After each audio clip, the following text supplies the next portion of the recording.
know what I mean? I'll keep it a buck. That's pretty true. At the same time, though, Mishna, it goes both ways. You understand what I'm saying, right? And I told you in the beginning, I was like, yo, I'm actually tired of dating women where it's like I'm the one who has to pour out all this love, all this affection, and all this energy, and I don't get nothing in return. You know what I mean? So we did talk about that. And then the crazy part is, you guys, to segue into what truly happened is, right?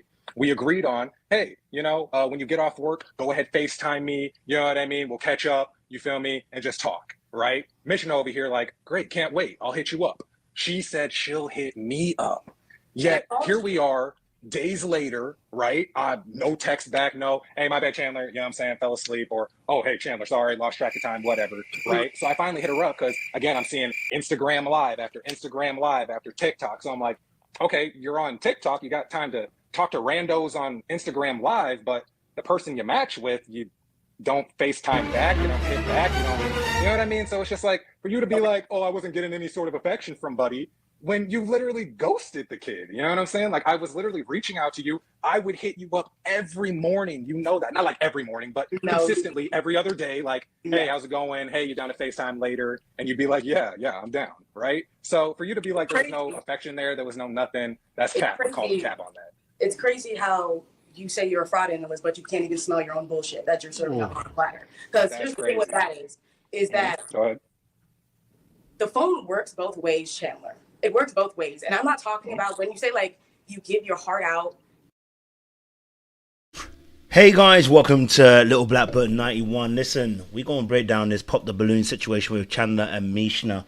Let me just be honest with you and very real with you. I watched it 3 times. Let me tell you this now, they're both a problem. But when I watched the comments, because he ends up saying something along the lines of like the reason why he chose her, which is around about the pity aspect, which I'll play a clip for you in a second or two. I think many people were swayed. They weren't actually really listening. If you listen very carefully, I'm going to break it down for you. We're going to do a full breakdown. You'll realize that both of them are a problem. This is what happens in dating a lot of times, especially when you got 2 people. And I think we're kind of seeing a fearful avoidant, dismissive avoidant kind of situation all over again. So when I'll do a breakdown tomorrow where I'll be very more specific about dismissive avoidant, fearful avoidant dynamic, because I think we're seeing that right here again once more, because both of them were problematic. Okay, like if we can air each other for a month, we're both problematic. I'm sorry. You were testing me. I was testing you. You know what I'm saying to you? None of us spoke for a whole month. You're telling me that I wasn't being affectionate. I felt like you weren't being affectionate. You're saying I wasn't reciprocating. I feel like you weren't reciprocating. But because he ends up saying, right, the fact that he felt like she chose him out of pity, right, and obviously the fact that he said he wasn't necessarily fully attracted at the beginning, everybody ran with it like, yeah, he's a problem. No, they're both a problem. You have to really listen. This is what happens when I do with coaching and I deal with clients and I deal with couples. We tell both sides of the story. If you only do one side of the story, you're going to miss what's actually happening here. And what you need to understand is we need to have compassion for ourselves, but also self-accountability. Whenever your relationships break down, right? Now, bar it be a narcissist, and not everybody's dating a narcissist. Sometimes you're not dating a narcissist. Sometimes you're dating somebody who also felt some type of way about you and is having an avoidant way of dealing with you, right? Sometimes what happens is people are reacting off your reaction. And until someone points it out, you think you're the only one that's being hurt in a situation. No. It takes 2 to tango. So we're going to break it all the way down for you guys. Okay, so make sure you do me a massive favor. Don't turn the channel. Okay, all right? Just because I'm turning the heat up in the kitchen, don't turn the channel now. All right, we're going to break some stuff down for you guys. Hopefully you guys are going to see from a different perspective and also learn something as well, right? About the avoidant attachment style, which is going to be very important to deal with this particular couple who were touted as the couple that everybody thought was going to be amazing. And even me, when I watched them, I thought they were really good.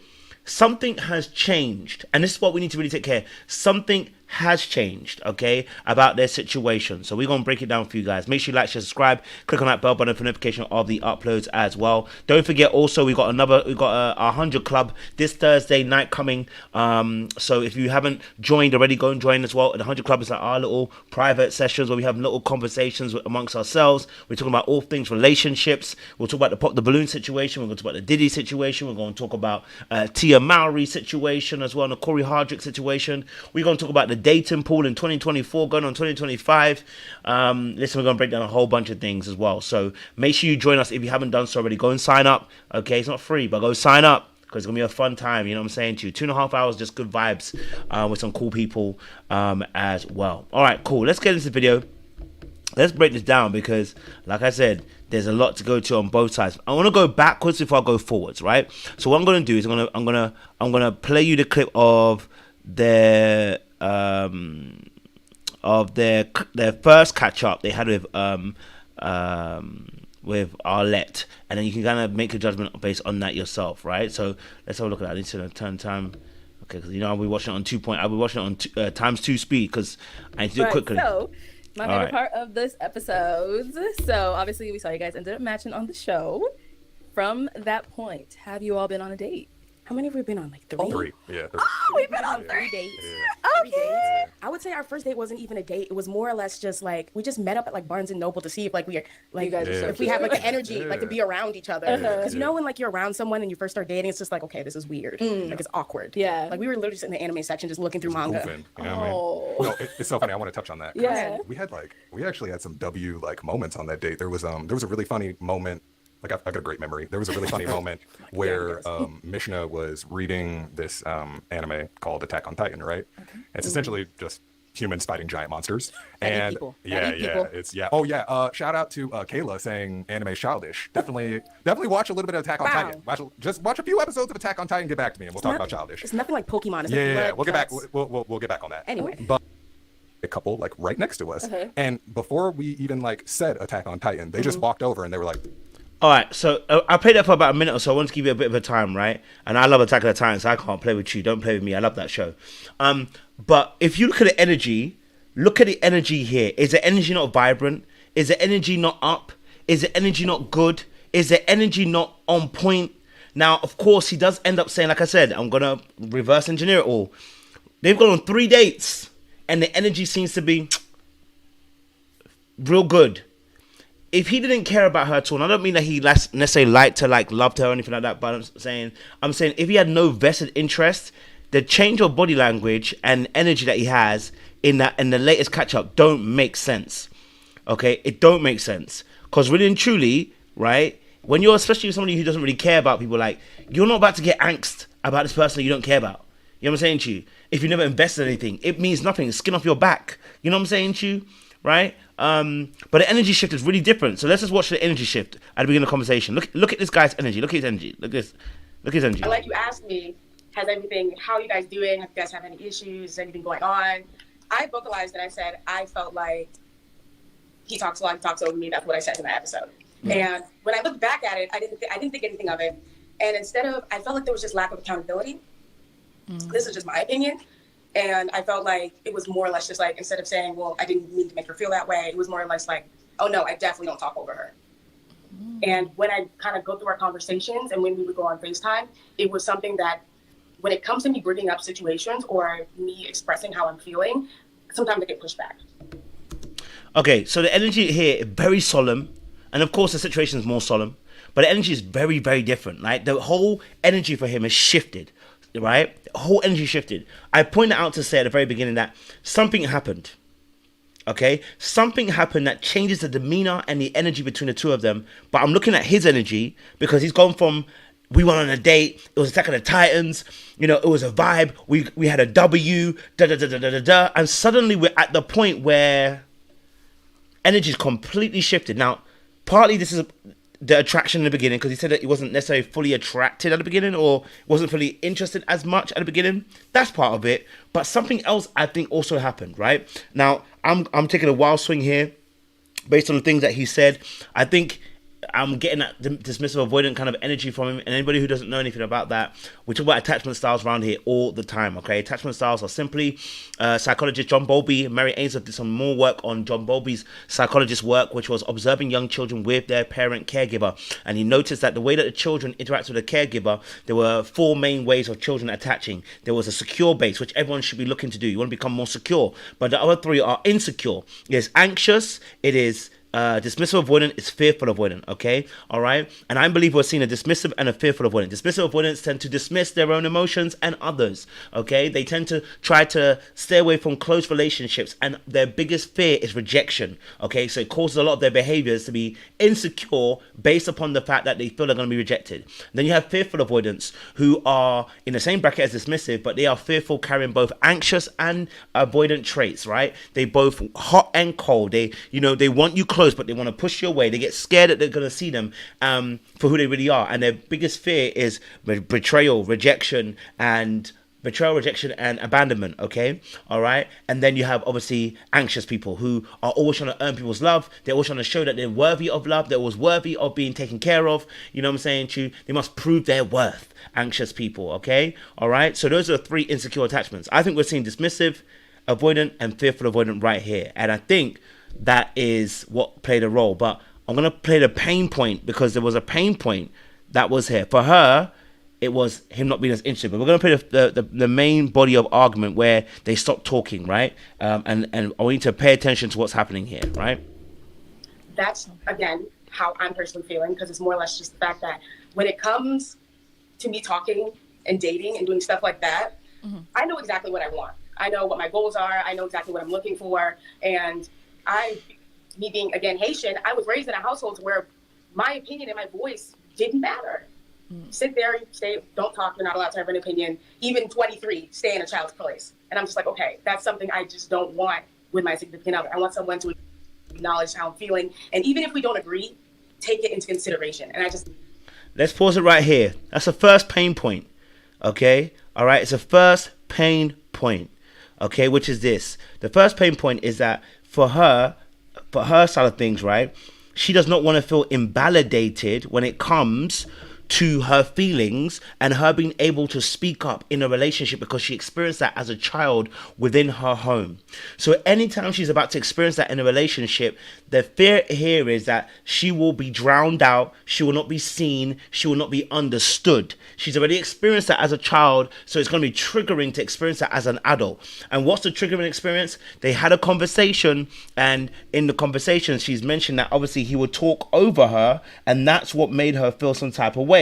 Okay, let me see this perspective. I can get this clip for you on the where she mentions it, because she actually does mention it in their catch up. So listen to this. And to where sometimes I feel like we would talk over each other, and I'm just like, hold on. Yeah, it was fun. It was okay, cool. All right. And then so after, obviously we've seen you guys have gone on all these dates. Like, how's the communication been? Have you all been like texting, calling? Yeah, we FaceTime weekly. It's like twice a week we FaceTime. I'm more of like the FaceTimer. You know what I mean? Wait, hold a minute. So they FaceTime twice a week. Text her real quick, like, hey, time to FaceTime later. She'll be like, yeah, I'm off. Like, now she's nodding her head because she's agreeing with this, right? So communication is very important. It's twice a week so far. This time, I'll let you then. I'm like, cool. Yeah. Okay. One thing I can honestly say that I vocalize with him about is more or less like, he has a very outgoing personality. We both do. And to where sometimes I feel like we would talk over each other, and I'm just like, okay, can I talk now? I can talk? Okay, bet. But no, like, I do it sometimes too. We're all human, especially when we have like that image, like when we have that thing in our mind, we're just gonna talk about it, and he just goes and goes. And I'm just sitting there, I'm like, this is really nice that he's really into this conversation, but I want to say something too. Yeah. Okay. Now look at this point here, right? So she mentioned this point about obviously him over speaking. Now I don't think he fully understood how much this was going to be triggering for her. Right? She probably did explain it, but he probably doesn't fully understand how triggering it is, because he might not know her background fully the way it is. Now, as he was nodding his head, he's like, yeah, he's probably one of those people as well, which I know they're talkers, all right? They are people that continually just keep going. You know what I'm saying, Chu? They are what I call reds. You guys know me when I say this, reds. Reds are non-stop go. All my days. They just keep on talking. They don't take a break when they talk. They don't listen as often, right? They don't hear as often, right? And so they'll keep on going. And sometimes what happens is the other person who wants to speak doesn't get a chance to also be involved in a conversation, because they're always talking and they don't pause for a breath long enough for the other party to get involved. Now remember, she already got triggers from her past childhood, which is that she wasn't being able to be seen and heard through her opinion. She wasn't allowed to have an opinion. So naturally, if he speaks and keeps on speaking, he's not doing it on purpose, he will trigger her. right? This is really important. He will trigger her, right? And so it will feel like the person's invalidating you and they're not hearing you or seeing you when they consistently talk over and over and over and over again, right? It can be very difficult, right? And the person who's the talker sometimes doesn't know, even when you tell them, they don't realize how much they talk. They don't realize sometimes, right? Because they're just so involved in the conversation. They're so involved in the present moment. They're just going, but they're not being self-aware in that moment that they need to also involve others in the conversation. Okay.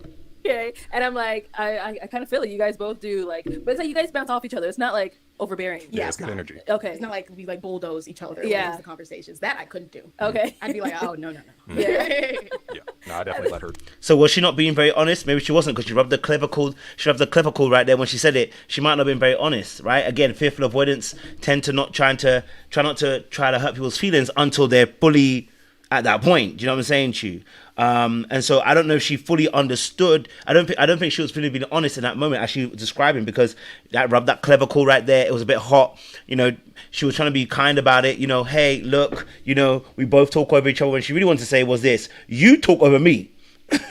And see, this is the thing about fearful avoidance too, is that when you're not being all the way honest until they're angry, that's a problem. Because what's going to happen, okay, is that when you're not honest, you're going to feel like the person understood you, but they might not understand you, because you're saying, oh, both of us talk over each other. It's like, but no, we don't both talk over each other. You do. Now, you don't have to say like you do, like that. Don't say like that, because I ain't going to help nobody. But I'm saying to you, like, in this section, it's something that you do. I don't talk over you.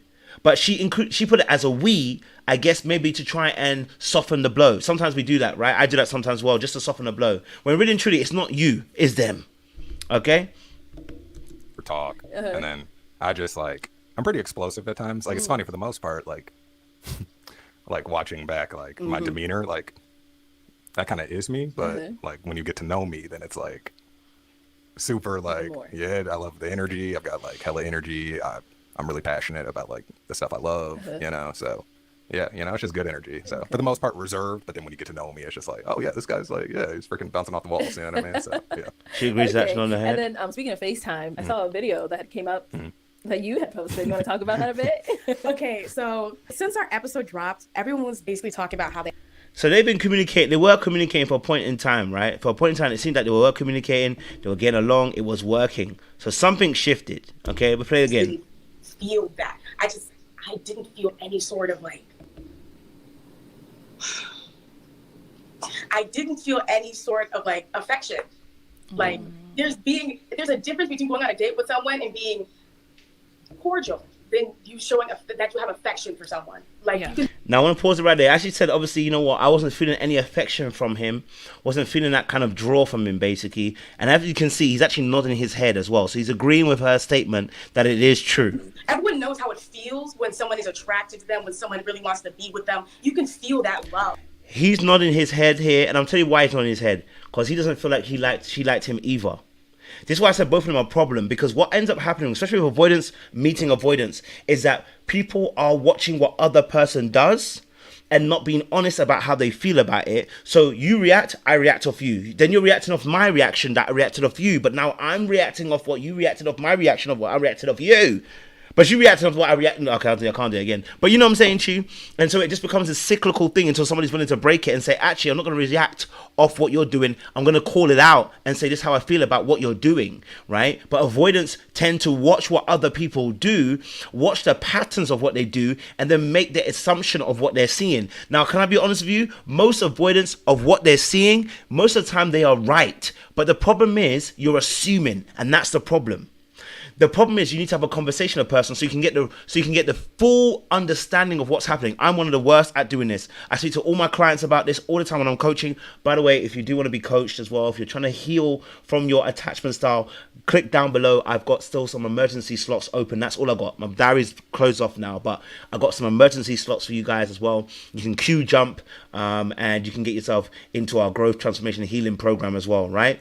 But this is what we talk about, right? And a lot of time when I'm dealing with avoidance, this is what we're discussing. We're discussing this aspect of, no. As most of the time, you are right. As an avoidant, you are right. And here's why the avoidance right, because they are very much paying attention to every single detail.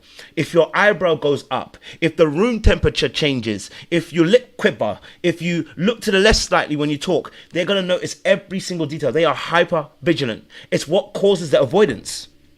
Because remember, the avoidant person has learned how to survive based upon watching every movement the caregiver gives in order for them to survive and have their emotional needs met or not met. And so what they've learned is that being hypervigilant is the safest thing in order to protect oneself. So the avoidant will pay attention to every single detail because it's afraid of being abandoned, rejected, or betrayed. And so what you'll see from both the fearful avoidant is watching to see, what are you going to do? Are you going to show me you love me? Are you going to show me that you like me? Are you going to show me that you actually desire me? And the avoidant, the dismissive avoidant, the gentleman on the right hand side, is also looking, will you reject me? Will you abandon me? Right? He's also looking to see what kind of behaviors you're going to exhibit. And any tiny shift in that behavior causes the insecurity, which is why it's called an insecure attachment. It causes the insecurity. Now, this particular argument that they're having, I've had it myself. And I know how painful it is on both sides because in reality, things are not being said. Okay, so let's listen a bit more. I'll break it down some more for you. Oh, and I just didn't feel it. Okay. Chandler. No. Pause. Now, first things first, he was agreeing with her. He said, okay, I hear you, because he's agreeing with her, because I think he thinks that, he believes also that she's doing the exact same thing. Now, the moment they say Chandler comes straight to the camera. He's ready to go, right? And here's what happens. Dismissive avoidants tend to withhold a lot of what they feel and don't say how they feel. It piles on. Remember, we did a video a couple of weeks ago, right? Saying that dismissive avoidants are not patient. If you meet a dismissive avoidant that's very patient, he's not patient, she's not patient. They are not patient. What they are is that they're withholding a lot of the pain that they feel, and they're not telling you how they actually feel because they're afraid of conflict. Oh, let's get into that. See, with dismissive avoidance, their fear of conflict will force them into a place where they go, I'll let that go. I'll let that go. I'll let that go. I'll let that go. I will mirror your behavior here. I'll mirror your behavior here. I'll mirror your behavior here. But all the while, they are totting up the issues 1, 2, 3, 4, 5, maybe the 6th time or the 7th time before they explode. Now, this is what we call an explosion. See, the fearful avoidant also has something very similar, which is called a lash out. But a dismissive avoidant does what we call a pylon. Okay, so dismissive avoidant, the gentleman on the right hand side, will do what we call pylon, and the fearful avoidant will do what we call a lash out. The lash out is due to the fearful avoidant feeling like they're not being understood, they're being hurt, they felt like they're afraid, they're being fearful in that moment, they're scared they're gonna be abandoned or betrayed or rejected. Then they lash out. The dismissive avoidant, being afraid of being rejected, being afraid of being taken advantage of, piles on all the issues he has, and then 1 minute, wham, you're being hit. And you're like, wait, where did it all come from? They've been stocking up, my guy. Oh, you thought they were patient. No, they've been stocking up. They've been saying grace for this one, grace for this one, grace. But the grace ran out. The grace eventually ran out. And that's what actually happens here. So he's ready to go because he's been storing up. Like he's ready to. I was going to make an anime thingy, but anyway, let's go. I'm not even. Hey, you know what I'm saying? Like I said, I understand. I understand where she's coming from. You know what I mean? I'll keep it a buck. That's pretty true. At the same time, though. Pause. He admits to the fact that it's very true. He admits it's very, very true. What she said about the behavior, about him over talking her, that she felt like, that he wasn't really feeling her. He said it very, very true. But listen to what he's going to say. Mishna goes both ways. You understand what I'm saying? Right? And I told you in the beginning, I was like, yo, I'm actually tired of dating women where it's like, I'm the one who has to pour out. Let's pause it. Now, I can't lie to you, brother.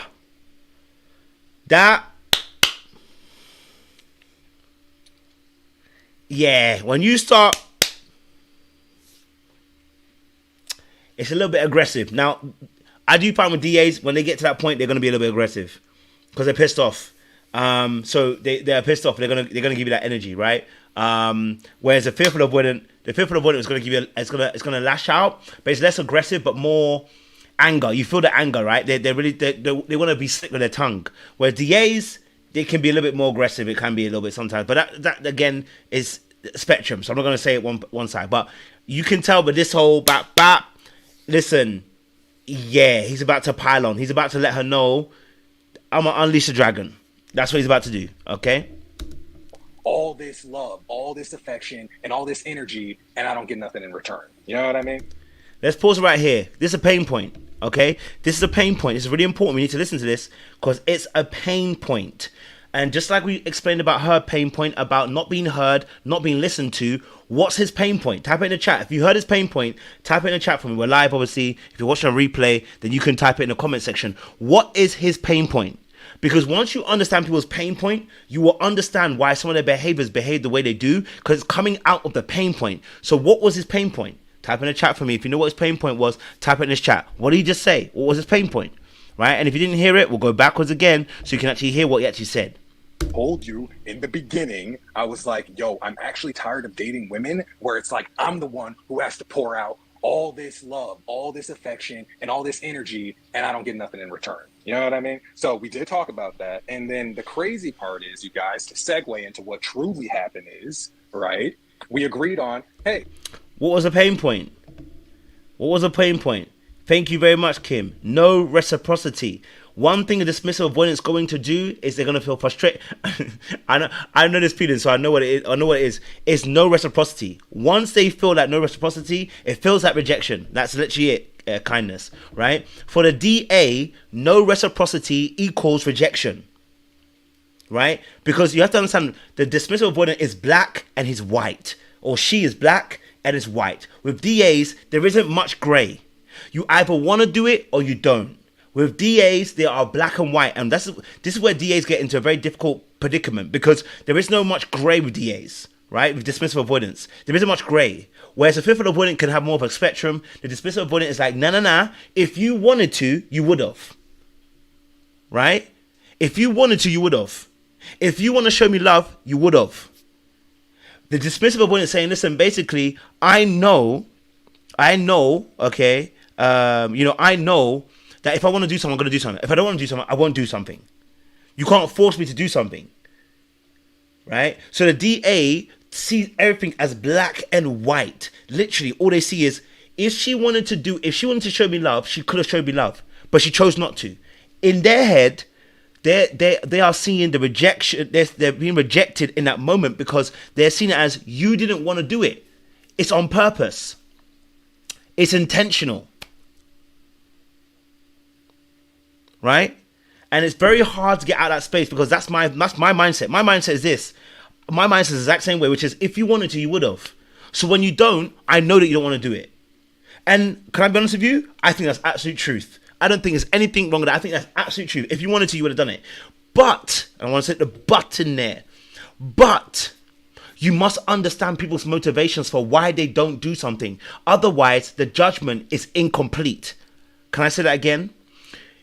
If you don't understand the motivation behind why someone does something, the judgment is incomplete. The judgment must come with grace, but it must also allow for motivations as to why the person did or did not do it. Because for the FA too wants to be always understood. See, the FA does things that sometimes, even in their emotional state, they're not even sure what they're doing sometimes. But they know what they're doing. Do you know what I'm saying to you? But what's happening to the FA is that a lot of emotional things are happening behind the scenes. And so their actions can sometimes be born out of the emotional state that they are in. But remember, they both carry the anxious and avoidant traits. So sometimes they're in a hot and cold state. So sometimes they want to do, and sometimes they don't. And there's a conflicting confusion for them that causes issues in sometimes their actions that they have, which can be duplicitous and sometimes manipulative, and sometimes come across as that, right? And the DA has manipulative tendencies, which is to stonewall, to gaslight, or to create distance, right? So everybody has manipulative tendencies when you are an insecure state, by the way, okay? But what he just said here is that he felt like there was no reciprocity. So yes, I agree with you. Yes, there was no affection. What he's really saying is this. Of course there was no affection from my side, because there was a lack of reciprocity. If you don't show me that you like me, okay, right? Guess what? I'm not going to give you the affection. It's a simple in the DA's head. It's a very simple equation. If you do X, you get Y, and if you do Y, you get X. So when you don't do X, you don't get Y, and if you don't do Y, you don't get X. That's how it is for DAs. It's very simple for DAs in their head. But remember, we're not living in your world. We're living in a world where we're all encapsulated in it. Do you see what I'm saying to you? We are all in that world. So people have different motivations for why they do what they do. I'm not saying that you're wrong, but I'm saying that you need to have a fullness of judgment by understanding motivation, giving grace, because sometimes people feel things and it makes them do things contrary to maybe what they want to actually do. Okay? All right, cool. You know, when you get off work, go ahead, FaceTime me. You know what I mean? We'll catch up, you feel me? And just talk. Right? Mishna over here like, great, can't wait. I'll hit you up. Hold on. And I don't get nothing in return. You know what I mean? So we did talk about that. And then the crazy part is, you guys, to segue into what truly happened is, right? We agreed on, hey, you know, when you get off work, go ahead, FaceTime me. You know what I mean? We'll catch up, you feel me? And just talk, right? Mishna over here like, great, can't wait. I'll hit you up. She said she'll hit me up. Yet here we are. Days later, right? No text back, no, hey, my bad, Chandler, you know what I'm saying, fell asleep, or, oh, hey, Chandler, sorry, lost track of time, whatever, right? So I finally hit her up because, again, I'm seeing Instagram live after TikTok. So I'm like, okay, you're on TikTok, you got time to talk to randos on Instagram live, but the person you match with, you don't FaceTime back, you don't hit back, you know what I mean? So it's just like, for you to be like, oh, I wasn't getting any sort of affection from buddy, when you literally ghosted the kid, you know what I'm saying? Like, I was literally reaching out to you. I would hit you up every morning. You know that. Not like every morning, but consistently every other day. Like, hey, how's it going? Hey, you down to FaceTime later? And you'd be like, yeah, I'm down, right? So for you to be like, there's no affection there was no nothing, that's cat. Now let's pause it right here, because now we have a picture. Okay, now we have a picture, and this is why I said that we need to hold both of them accountable. And if you choose a side, I'm going to tell you, you're going to miss it, because both of them are problematic, because we've got two avoiding stuff, right? What did he say was the issue? If you know what the issue is, type it in the chat.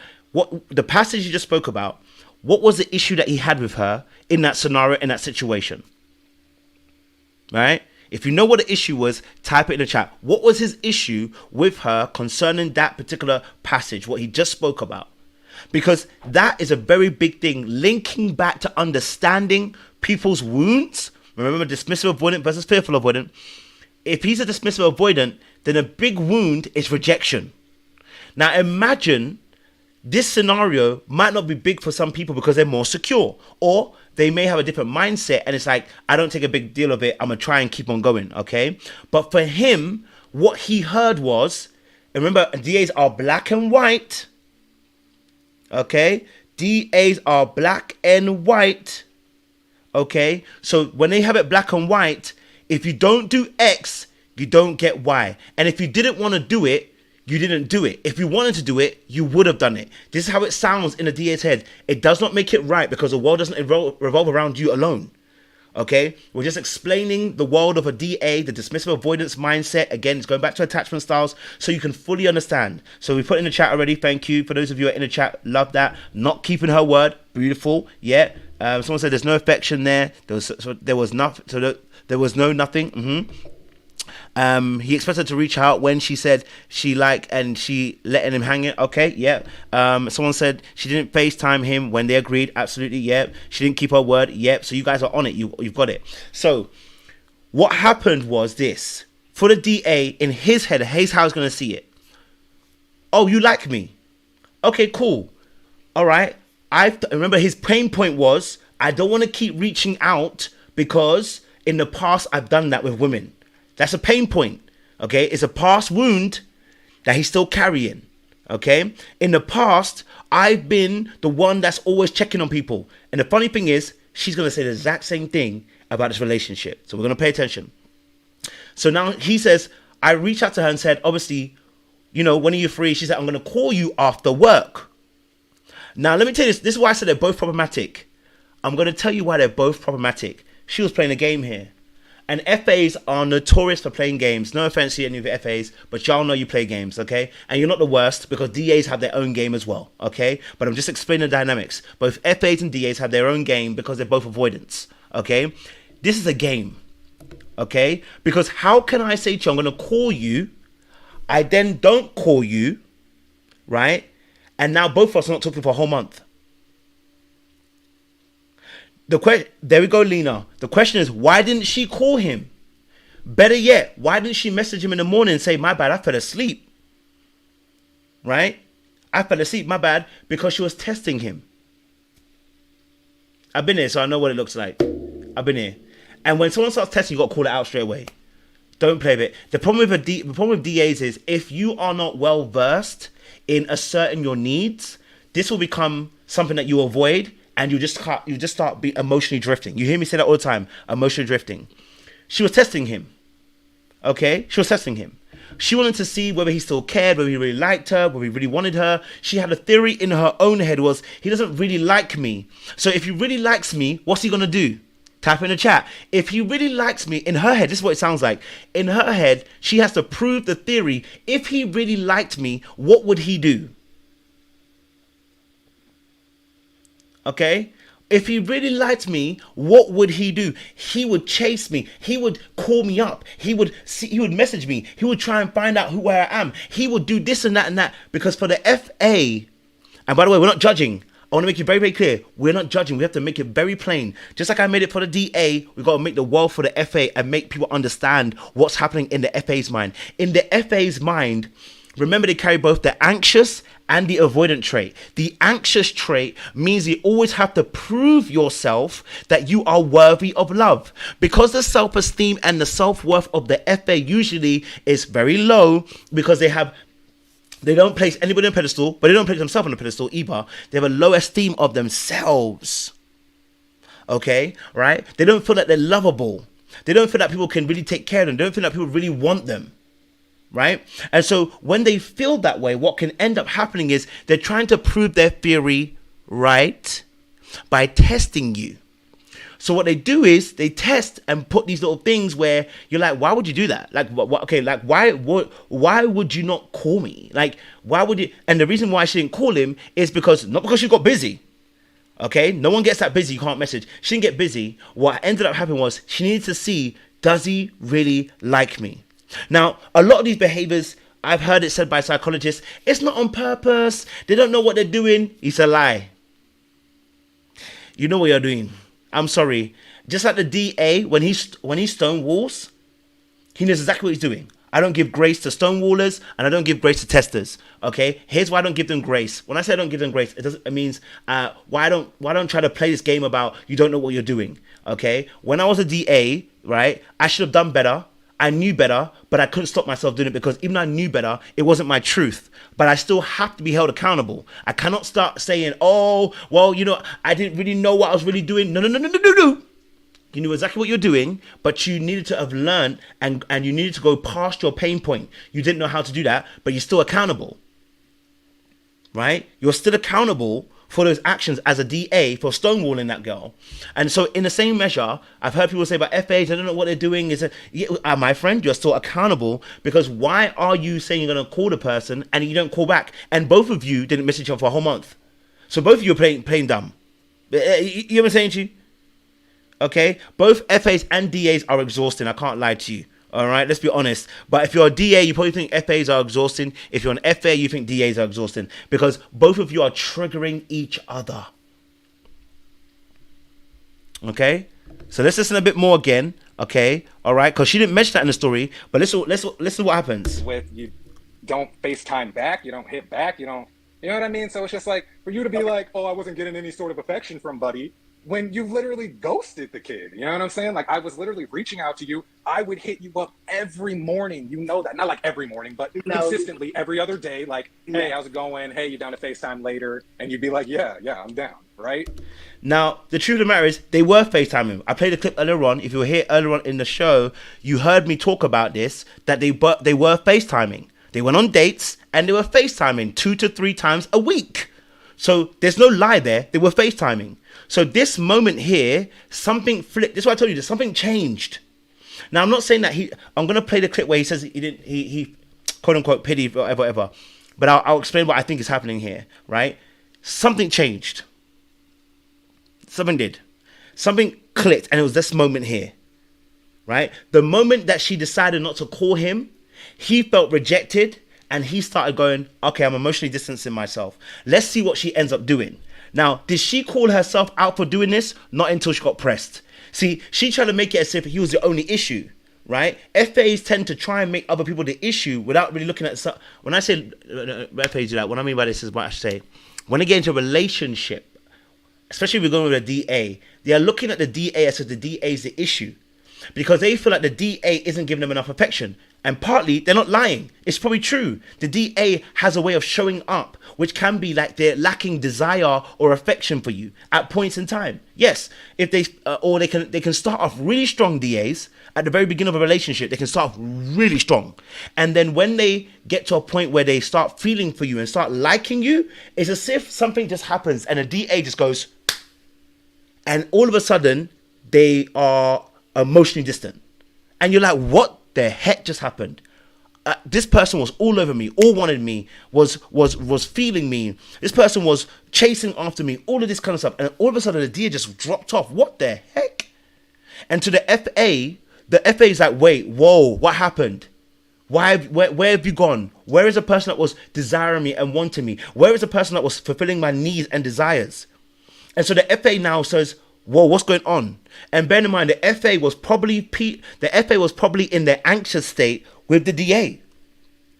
Because you have to understand the FA, the fearful avoidant, if you don't know what FA is, it means fearful avoidant, the fearful avoidant and the dismissive avoidant, the fearful avoidant carries both the anxious and the dismissive trait. And more than likely, if they were relating to the dismissive avoidant, the FA was probably playing an anxious role. And so the anxious role is, I'm going to prove that I deserve to be loved. They're going to be serving. They're going to be up. They're going to be down. They're going to be doing this, doing that, doing this and that. And what will end up happening is that they play more of the anxious role. And so the dismissive person, once they get to caring about you, that's when they drop off. And that drop off is mad. The FA now goes into an avoidant tactic. Okay, now, I got to make sure. I got to make sure. I got to make sure, like, what's going on. I got to test this theory and this thesis and make sure you actually care, which I think is what's happening here, right? So for you to be like, there's no affection there was no nothing, that's cap. Call the cap on that. It's crazy how you say you're a fraud analyst, but you can't even smell your own bullshit that you're serving up on a platter. Because here's the thing what that is. So all of a sudden, energy shifted. See what happened? Energy shifted here, right? Now, of course, at the same time, he shifted the energy first. Okay? All right? He shifted the energy first. Right? He shifted the energy first. So once he shifted the energy by doing that bap bap, now she's returning fire, because you saw her scratching her head and she said, listen, it's funny how you don't, because remember, you see the FAs, they're not aggressive, they're just sharp with their tongue. So when FAs are pissed off, it's not that they're now going to start fighting you normally. What they go into is a sharp tongue. If you ever met an FA, when they are pissed off, when they are hurt, when they feel misunderstood, the sharp tongue that comes out, it be hitting, right? So you heard it right there. Very sharp, very smart, very quick. Lovely. Is that the phone works both ways, Chandler. It works both ways. And I'm not talking about when you say, like, you give your heart out, do you have to give out all this affection? Like, you want to be extra and be like, oh, all this affection, that's why I don't like dating women. How about some affection? I'm not... Now, let's pause it. She didn't actually address the actual issue. The issue was that last conversation you had, what did you not do? See, another thing as well, I found out with fearful avoidance is that sometimes accountability,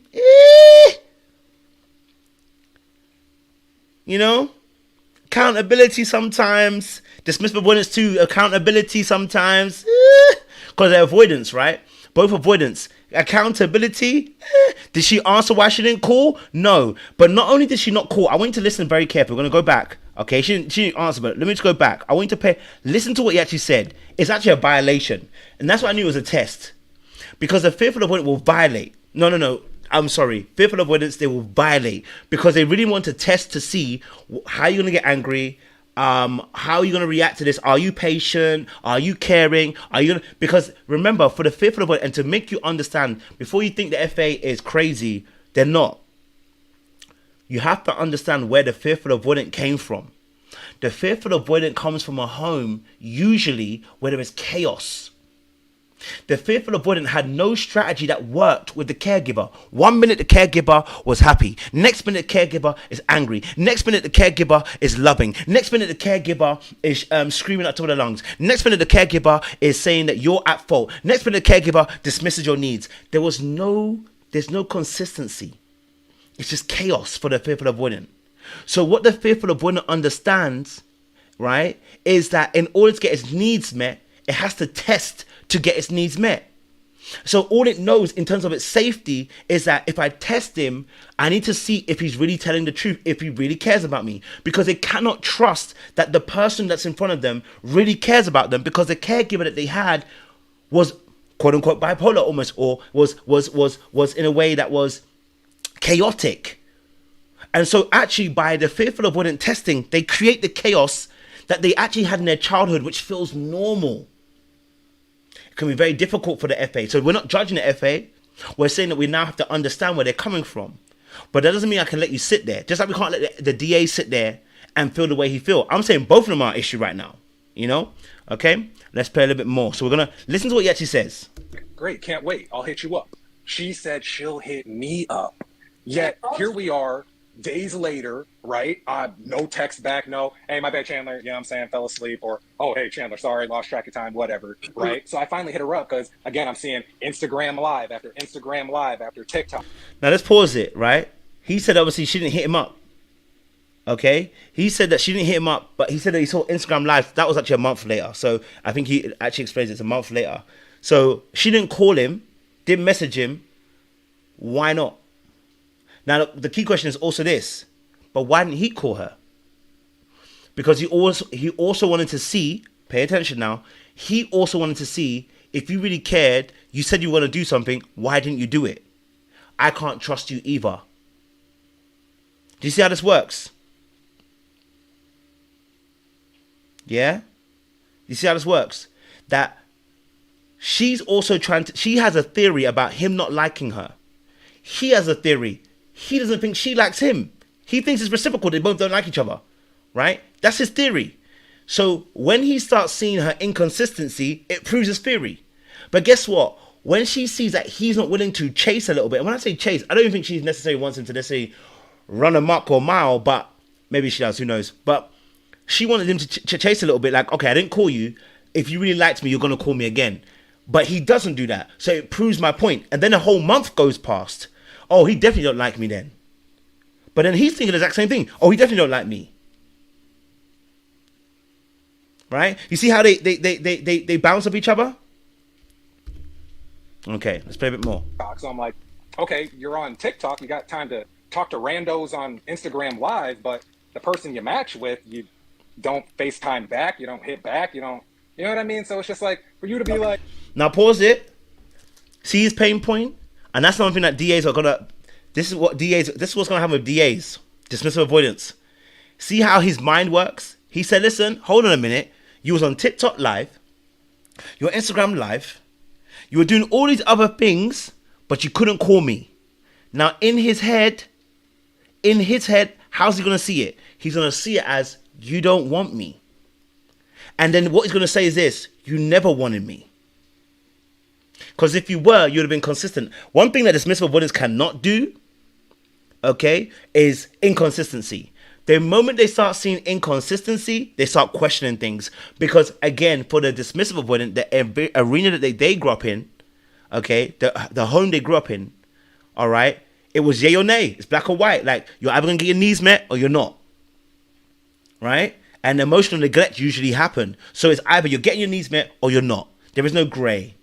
So now, when someone becomes inconsistent, it's like, I can't trust you. At least if you're going to give me hot, you're hot. If you're cold, you're cold. If you're for me, you're for me. If you're not for me, you're not for me. Anything else creates carnage and is emotional fluctuations that I'm not comfortable with. Because again, dismissive avoidance, the way they deal with things is less emotional. When I say less emotional, it doesn't mean they're not emotional. They are. Dismissive avoidance are very emotional. This is why they avoid, right? They're very emotional. But what I mean by that is they can't take a fluctuation of emotions up and down too much because it becomes incongruent with who they are right now.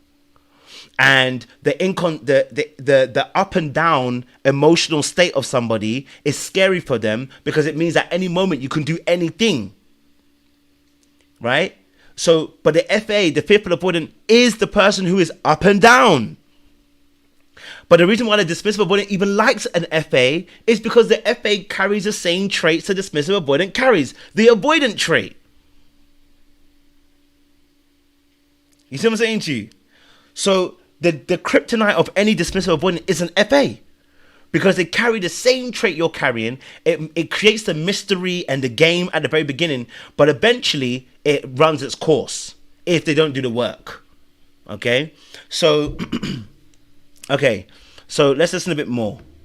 Like, oh, I wasn't getting any sort of affection from Buddy, when you literally ghosted the kid. You know what I'm saying? Like, I was literally reaching out to you. I would hit you up every morning. You know that. Not like every morning, but consistently every other day. Like, hey, how's it going? Hey, you down to FaceTime later? And you'd be like, yeah, I'm down. Right? So for you to be like, there was no affection there was no nothing, that's cap. I'm calling cap on that. It's crazy how you say you're a fraud analyst, but you can't even smell your own bullshit that you're serving up on a platter. Because here's the thing with that is that the phone works both ways, Chandler. It works both ways. And I'm not talking about when you say, like, you give your heart out. Do you have... Now, she said it works both ways, and she's right. Because if you got ghosted for a month, you didn't get ghosted for a month unless I'm messaging you through that month. He didn't message her through the month. Once he didn't call either. He said, all right, if that's what you're doing, I don't want to hear it then. So neither did he message her, because he didn't want to chase. He didn't want to have to chase after her, so he didn't follow after her. And for her too, she ain't calling you back because she's also playing that game. Both of them wanted to prove that they're actually wanted by the other party. Have to give out all this affection, like you want to be extra and be like, oh, all this affection, that's why I don't like dating women. How about some affection? I'm not asking for the minimum, which is like roses. I'm not asking, just some affection. Like, hey, I miss you. Like, where have you been? Like, instead of you didn't even call. Now pause it. I want you to listen very carefully. Listen very carefully to this part. It is paramount you listen to it, because what she said, obviously she needs affection. He's not even saying I miss you. I'm not disbelieving her. Dismissive avoidance, yeah, they can get to that space where they don't be telling you they miss you. They don't be doing too much emotional stuff that's going to make you feel vulnerable, right? So it's more than likely this probably happened as well, right? And he was nodding his head as well, so it's not like she was lying, because he was nodding his head. Okay, so it probably happened, right? But listen to this point very carefully, because what she's about to break down is about to highlight the game between both of them. Okay? Contact me at all. Because I'm sorry, Chandler, I'm not going to. Because you said you would. Why do I need to have to hound you? Now pause it. She said, listen, hey, you didn't even contact me either. But baby, it was on you to contact him. But you're still right. Why does he leave it a whole month? Why do you leave it a whole month? See, you're not taking accountability. You want him to be the issue, and he wants you to be the issue. You're both not taking accountability for the fact that you played a role in the situation. I get where his pain is coming from, but in order for her to take the accountability or to take the blame for the situation, he would have to message her, a couple of times in the week.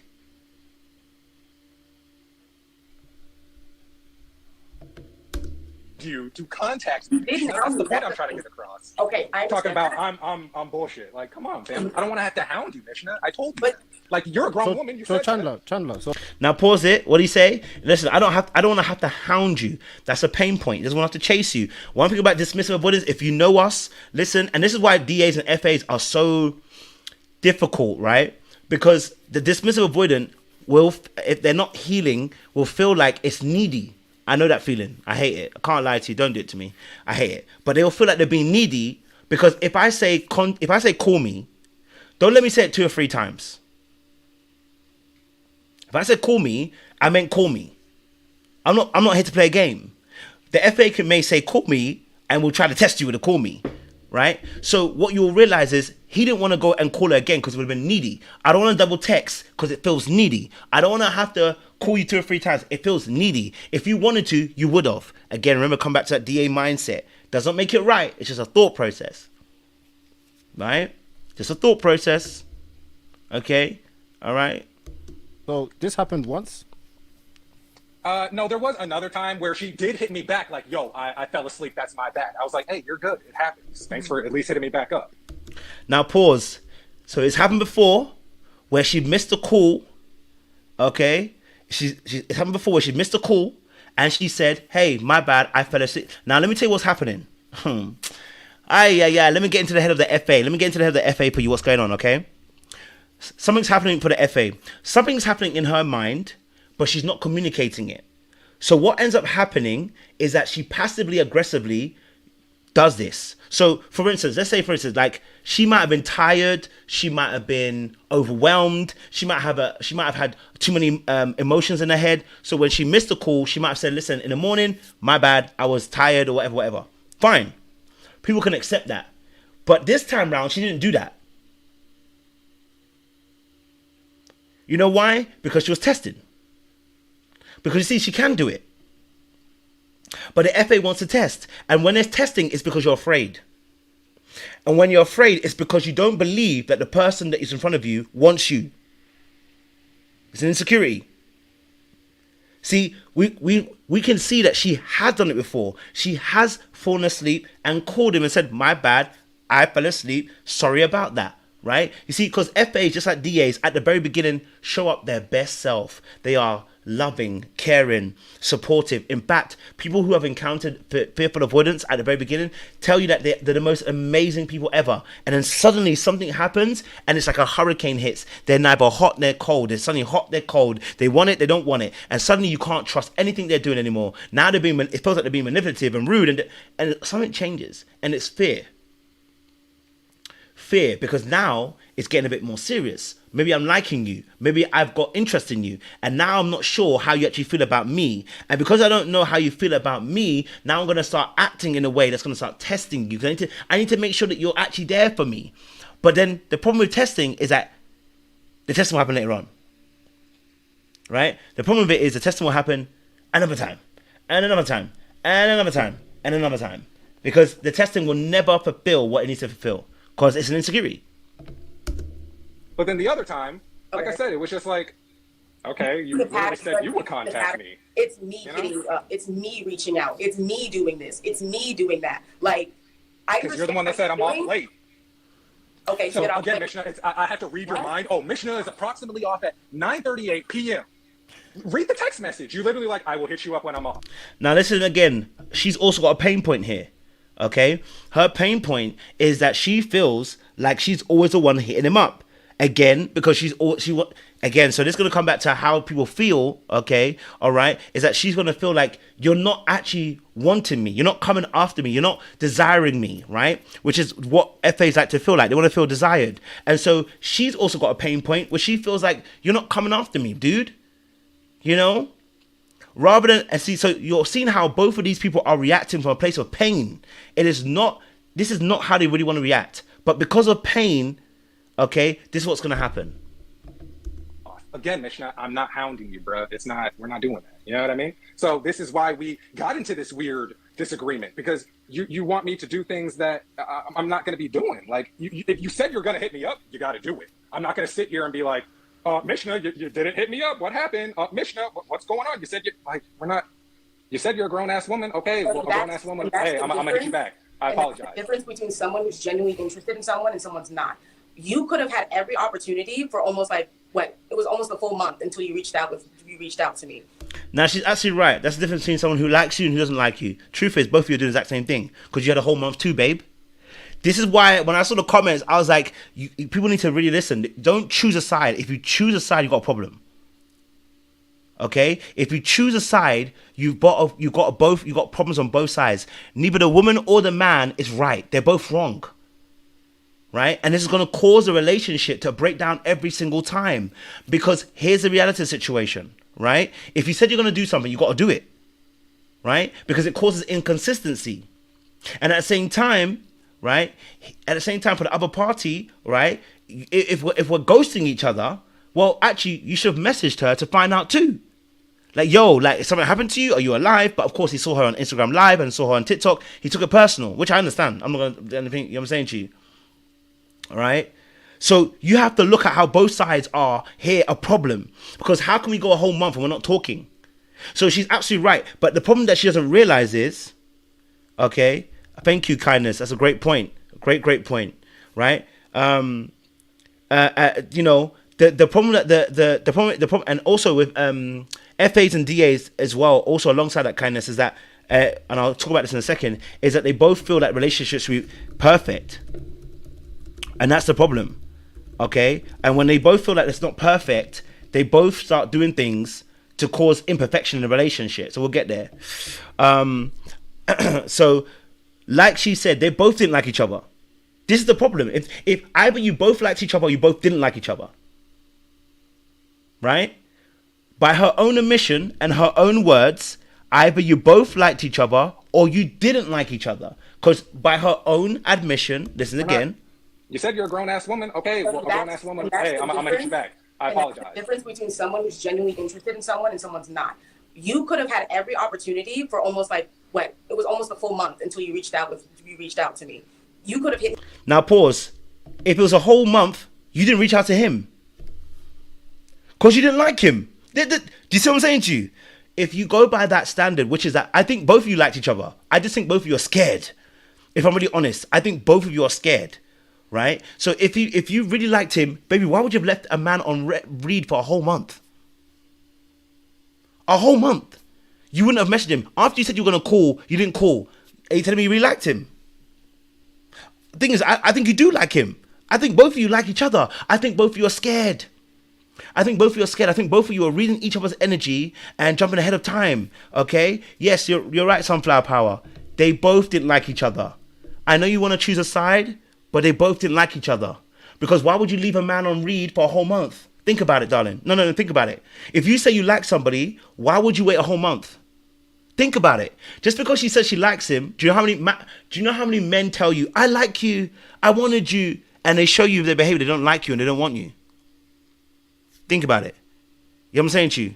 So both of them are playing this silly game. And the reason why I'm talking about it this way, because I don't want anybody to be in a relationship and try to blame the other party when you are at fault as well. You are at fault. Right? You are at fault. And I hear it. Yes, he said he didn't like her. This behavior that he's showing, does it show that he didn't like her? Does it show? Does it show? You know what I'm saying to you? Does it show? Does her behavior show that she likes him? You like someone, you leave them for a whole month? Would you? After you've been calling and texting each other 2-3 times a week, you've been calling 2 or 3 times a week.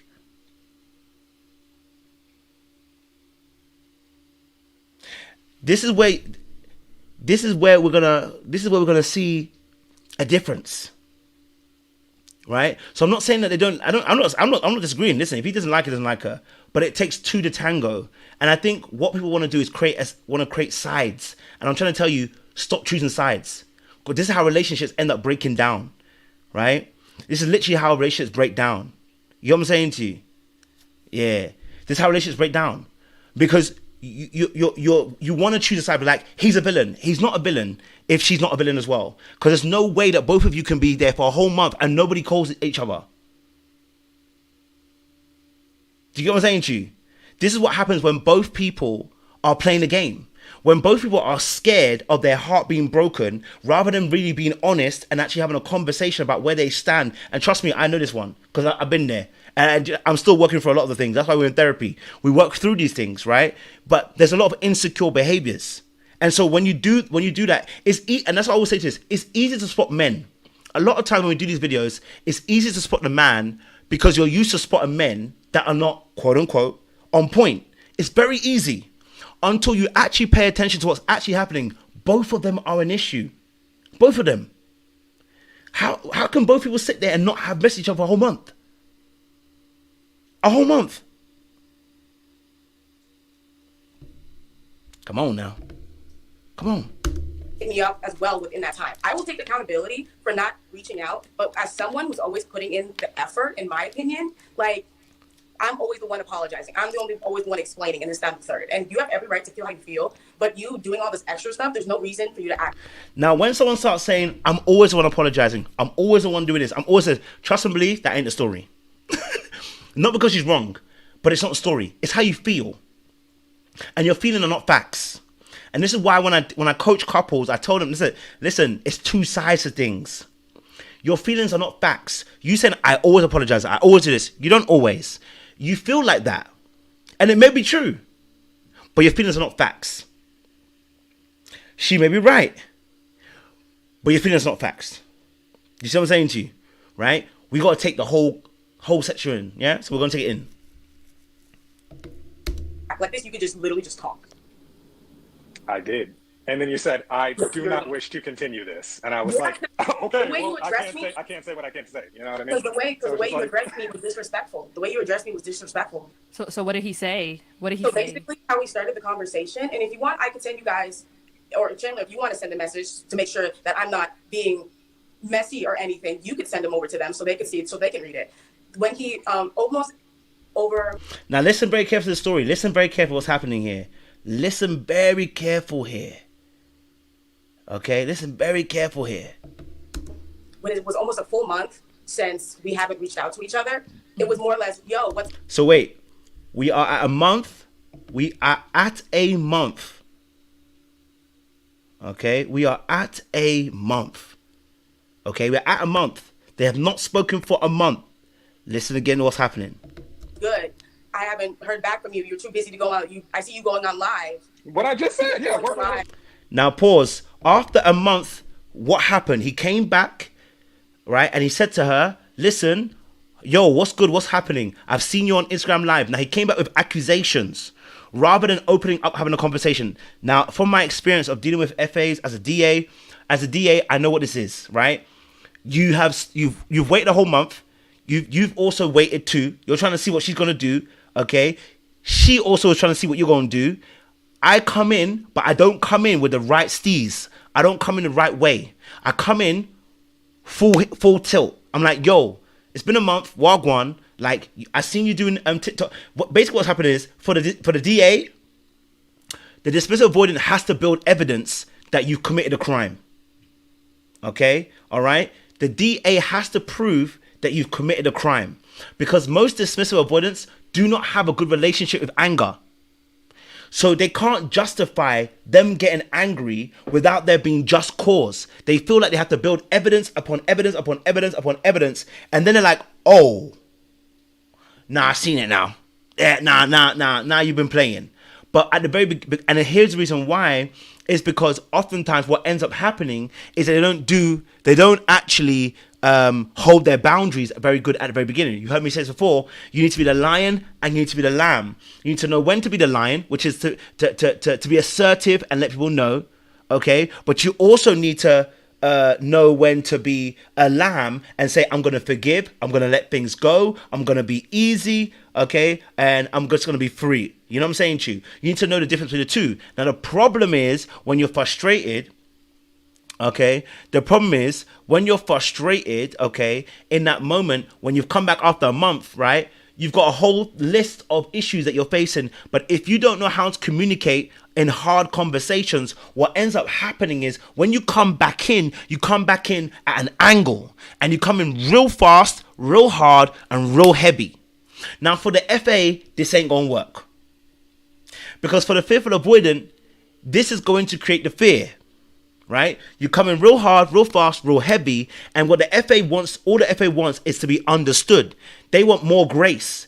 But their problem is that they didn't take accountability in the action, so the DA feels like you're doing it on purpose. It feels like you've been intentional. Okay? So in that particular moment, what ends up happening is the FA feels it coming in, and they're like, you didn't even take time to understand me. You didn't even take time to hear me out. You didn't even and because that's exactly what they face as a child for the FA. For the FA, they probably weren't believed. Their will was broken. Probably their boundaries was overstepped. Physically, mentally, spiritually, sexually, like whatever it was, their boundaries have always been overstepped. So now they want to be understood. Okay? Now you want to be understood. Now they want to be heard. And so listen very carefully again. If you listen to it very carefully again, you'll hear what she ends up saying about the way he came in, right? And what she actually wanted. But remember, you just ghosted the person for a month. Well, both of you pretty much ghost each other, so to be honest. I haven't heard back from you. You're too busy to go out. I see you going on live. What I just said, yeah. What I just said. if I haven't heard back from someone in that long and that's the energy you're immediately coming to me with, I'm sorry, I'm not going to continue this. You're not going to talk to me like that. Now pause. That she said, listen, if I haven't spoken to you for a month and you come back with that energy, you don't ask me how I'm doing. Well, they're probably not going to ask you how to do it, are they? Because they're pissed off with you after a month of you both ignoring each other. But again, it goes back to what the FA is saying. The FA wants to be understood. They want to, you see, the FA makes mistakes, right? And what the FA wants is that they want to know that you're not going to abandon them. You're not going to, and now I see why Dr. Bryant, okay, it makes sense. I was trying to figure out what Dr. Bryant's situation. Now I see what Dr. Bryant's situation is with a hybrid situation. The hybrid situation is a cover-up. It's a steez. It's a steez, it's a steez, it's a steez, it's a steez, it's a steez, it's a steez, it's a steez, it's a steez. It's an absolute steez. Okay, all right, steez. And I did actually watch the whole video. I watched the whole video, and I still have the same opinion. I watched the whole video. It's the same opinion I have. They are both a problem. And if you've been here for the last hour, I've broken down how both of them are a problem. If you can't see how both of them are a problem, we're already choosing sides. You're going to miss the greatness here. There's an aspect here where both people need to heal, because otherwise we're in the same relationship all over again. Both of them are actually a problem. But going back to what I was saying, this is the same thing Dr. Bryant's situation, right? In a Dr. Bryant situation, she created this term of, I need a hybrid. And I was like, no, you don't need a hybrid. What she's looking for is a man that is able to give her as much grace, because she knows, or she feels like, she's going to make more mistakes. Because something about the FA feels like they're going to make a lot of mistakes. Okay, all right. It feels like they're going to make a lot more mistakes. So they're always looking for somebody who's going to create a lot of room for those mistakes, rather than actually saying, I need to grow in that area and move on. And here's the reason why the FA will do this. The FA will try to have people that create space for them to, quote unquote, not necessarily move mad, but allow them to make mistakes. It's because they don't believe in themselves that they're going to be better. Even though the FA can simultaneously be always looking to self-improve, because of how they believe, what they believe about themselves, that inherently they feel that they're bad. Inherently they feel that they're defective. What's going to happen is they're going to always want a partner that goes, okay, I'm going to give you a lot of more rope. You know what I'm saying to you? I'm going to give you a lot more rope. I'm going to give you a bit more space, right? So that they don't feel like they're going to be abandoned, or they're going to feel like they're being rejected, or they're going to feel like they're being betrayed by that person. Do you know what I'm saying to you? Right? Which I'm starting to understand a bit more now, you know, as I've dealt with more clients and coaching clients as well. And, you know, I understand it. It's deep, man.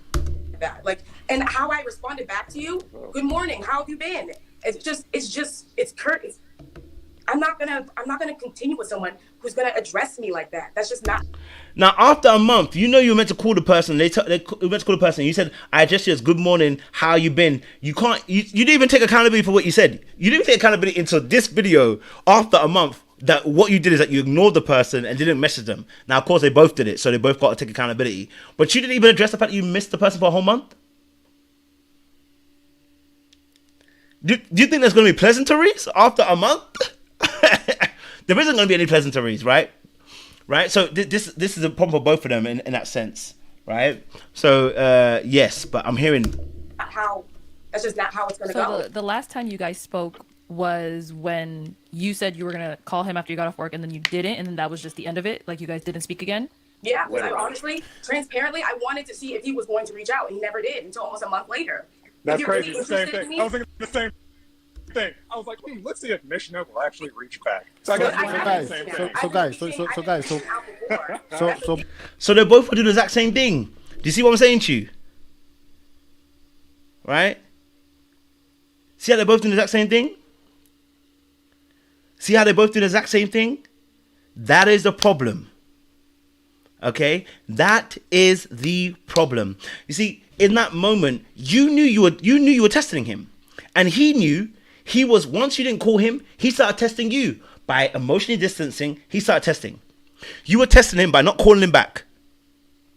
You intentionally didn't call him back. How is that somebody you like? It can be. I'm not against it. Just like I can be also understanding if that is something that's, if someone can do it when they like you, someone can also be not necessarily jumping in trying to quote unquote chase you all the time when they like you too. When people are afraid, they have afraid behaviors. Right? When people are afraid, they do things that they're not afraid, that they're afraid of. All right. Both of you was basically playing the game. Playing the same damn game. I just can't take how he just making everything a joke. Like I'm. Can I say something? Can I say something? Sorry to cut you. Chandler, it seems like, do you normally chase a girl, or do you also, do you want to be chased? No, we always do the chasing, but at the same time, you know how tiring that is to be chasing and chasing and chasing. So you chased. So you're saying that you chased her a lot, and she wasn't tired of it. It wasn't even necessarily I was chasing her. It was just mutual. That's what I was saying. But at the same time, it's just like what I said at the end of that text, though. I was like, you didn't have to end it like that, Mishna. That's what was so awkward about this. Like, listen, I don't like the term chasing either. I hate the word chasing. If you're chasing someone, that's a problem. And one thing as well as dismissive avoidance, I hate that. You know what I'm saying to you? Okay? I hate people chasing. I don't like chasing women. I don't do it. You know what I'm saying to you? If I'm chasing, I'm trying to smash. It's that simple. If I'm chasing you, I'm trying to smash. I have not got good intentions if I'm chasing you. And I always tell ladies as well, this is a big thing as well. Is it the person being persistent, or are they being a pest? Right? Because if I'm chasing you, you're running away. If I'm chasing you, I'm not. A healthy relationship should be reciprocal. Now, there are some great stories out there. I know some women out there will tell you, listen, I never liked him in the beginning and he chased. Hey, that's your steez. I won't continue, B. If that works for you, it works for you. I would recommend that most people don't do that particular way, all right? Because you don't know, right? So a healthy pursuit in this instance, it's not you running. A chase would be you running. A healthy pursuit would be actually some reciprocation between the both of us working back and forth, hand in hand. But I would be showing you my intention that I am willing and put my best foot forward to come and collect. But I shouldn't be chasing. If I start chasing, that is not it. We don't want to be anywhere chasing. Now, the problem that we have here is, okay, both of these are insecure people. She's trying to prove something and he's trying to prove something.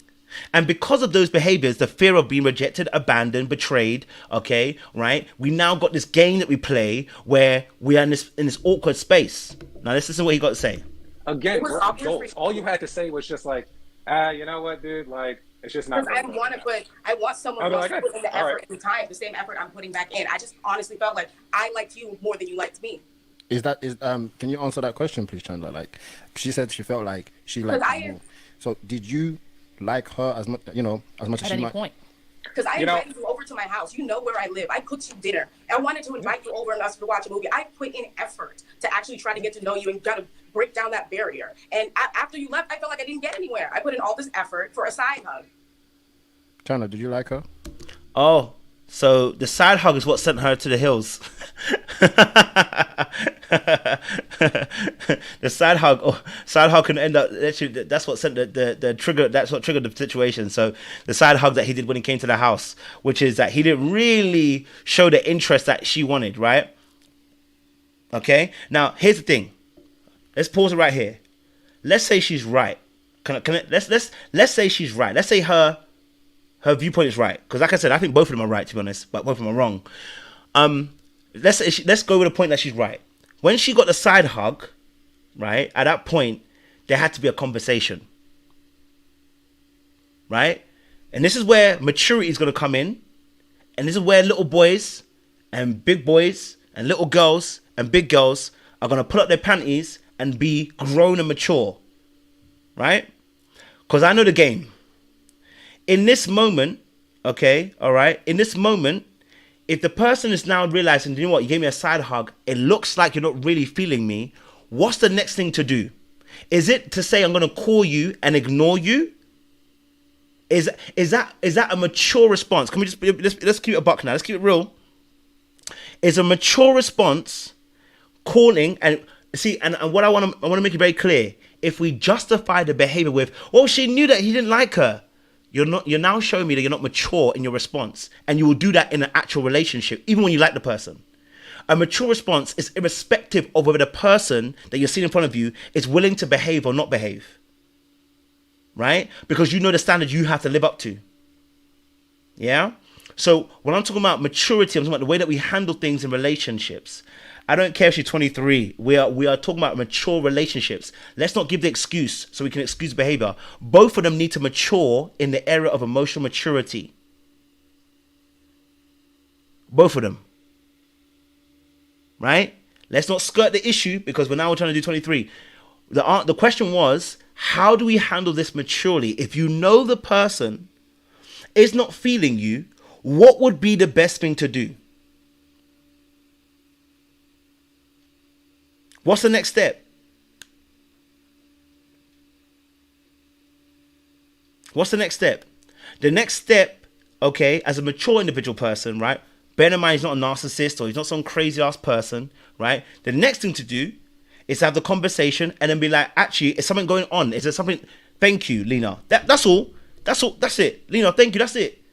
Right? That's it. That's the mature response. Is to ask them. It's what I've been saying the whole entire time. I said it about him and I've said it about her. They both need to do this. Right? This is why I said none of them are free. Because they both need to have a real conversation and they were unwilling to really have that real conversation. So in that place, when you have that conversation, right, then your next thing to do is say, if you don't like me, then I've got to leave. That's the mature thing. Ghosting someone is not the mature thing to do. That's what I'm trying to point out. So let's say she had a conversation. You guys said she had a conversation. Fantastic. So then what's the next step? To ghost? So the next step is to what? To ghost? Is the next step to ghost? Or is the next step to say, listen, hey, this is not working for me anymore. I've got to leave. That's what we call maturity. You ghosting isn't the mature thing to do. Is what I'm trying to point out.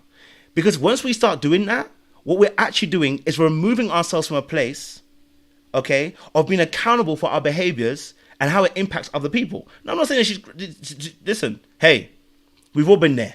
So it's not a judgment. I'm showing about mature way of doing it. Even if he lied, she still ghosted. So that's the whole point. Let's stop trying to give her the excuses. What is a mature way to communicate? Let's stop making excuses. We don't need to make the excuses for her.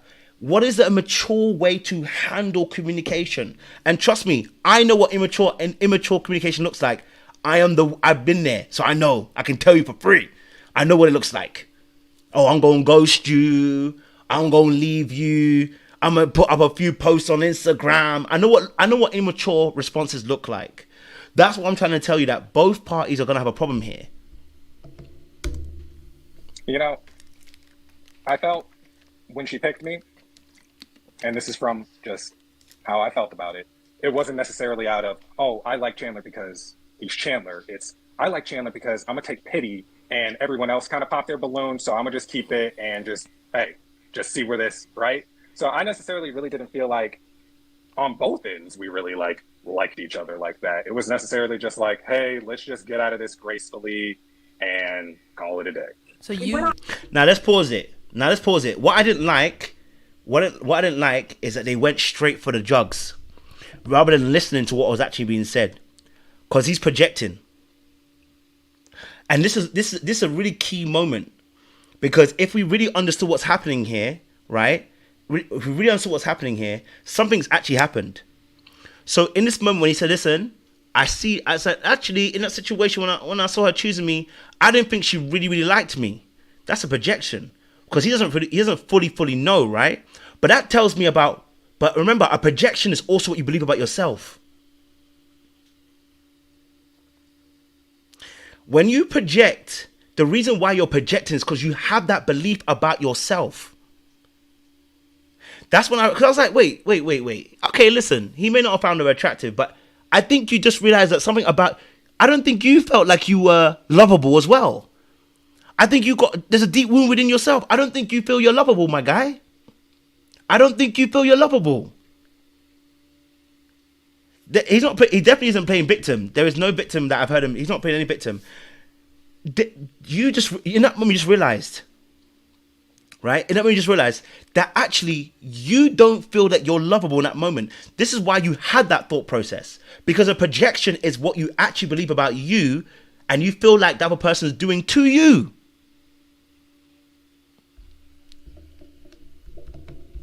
On 4 dates. You didn't like her. Right. Is what you're saying. She said that she was into you. If I didn't like a man, would I give any man my address? Would I let them see that? I don't even know where you live.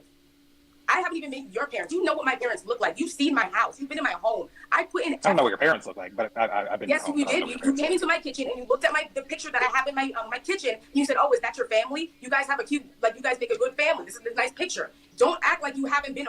Yeah, you don't remember. See, and that's what I'm talking about. A man who genuinely cares about me and actually wants to build something. And I know what it's like when a man is attracted to me, and it's not giving that. It's just not. And I'm not going to do all the extras. It's plain to see. So kind of to go back to the show, Chandler. So here, she wasn't wrong at all, right? She wasn't wrong at all because clearly he wasn't attracted to her, right? He didn't disagree. He didn't say anything, say he disagreed. He didn't say anything about the fact that, you know what? He didn't like her. Okay, all right. Then in that reality, she's not wrong in that part, right? She's not wrong, right? In this particular aspect. All right. So in that aspect, he's wrong and he has to take accountability because you know that you didn't necessarily like her. Well, no, I think the word, let's change the word like. I think we've changed the word like. Like is a wrong word. You weren't attracted to her because I think you liked her, but you weren't attracted to her. And that's the difference. You can like someone but not be attracted to them. You get what I'm saying to you? All right. So he was wrong in this aspect and he wasn't accountable. You got to be accountable for that behavior. Right? So in that space, as you see, he accepted it. He didn't say anything, which means she's right. So there's a part of it which is a part of what she's saying is right because if she's saying to you, you weren't attracted to me, which is different. Like and attraction are two different things here. Very two different things. Someone can like you but not attracted to you. And she wasn't feeling that desire from him, which, oh boy, you weren't given that desire, my guy. You know what I'm saying to you, right? So you got to be accountable because you know that you weren't desiring her, right? Which is also going to trigger the other person in a way that's going to respond to you in a very different way. So he's got to be accountable for that because if that person now feels like, you know what, you're not really feeling me, you got to be accountable. But like, yeah, okay, I put my hands up. You know what? I wasn't really feeling you, or at least I wasn't attracted to you. And so, yeah, I can see how it's going to have some issues. You got to be accountable. So he didn't refute it. He didn't gaslight her. He didn't try to pretend. He didn't try to do anything. He said it. He admitted it. He's wrong. I believe, Mishna, you were the last one with your balloon left unpopped. So Chandler, did you feel like you had to go with her, or do you feel like did you feel like you had to go with her instead of popping her balloon? Yeah. Yes. Why? Honestly, it just would have been a dick move if I was like, all right, I'm gonna just pop your. So you picked her from pressure of the show. A little bit, yeah. I'll admit that. Why did you do that? You know, like I said, it was just the last one. I didn't want to just be like, oh well, hey, let me just pop it. I was just like, all right, sure, let's go. We'll do the date. Get out of here. So you said, okay, at that time you didn't want to feel like you was being a jerk. So let's pause it right here. So why would you choose her, right? Why would you choose her knowing this? And the reality situation is here, right? Is that he considered more about the audience and what the audience might feel rather than standing on his own grounds. This is why for me personally, he's a nice guy, not a good guy. Right? Because in that space of feeling pressured, right, he should have stood on his ground and said, listen, I'm not on about that. You know what I'm saying to you? I'm sorry. I can't, you know what? I'm going to pop the balloon. Right? See, that for me tells me you're a nice guy, not a good guy, because a good guy would have held the boundaries. A good guy would have been like, you know what? My yes is my yes and my no is my no. Because I'm not gonna choose you, right? I'm not gonna choose you knowing that I don't like you. You see what I'm saying to you? I'm not gonna choose you if I don't like you. And the reality, or let me say this rather, I'm not convinced by you. Let me say that better. I think there's a better word of saying I'm not convinced by you. You know what I'm saying to you? And if I'm not convinced by you, then I don't need to choose you. But he was afraid of what people might think about him.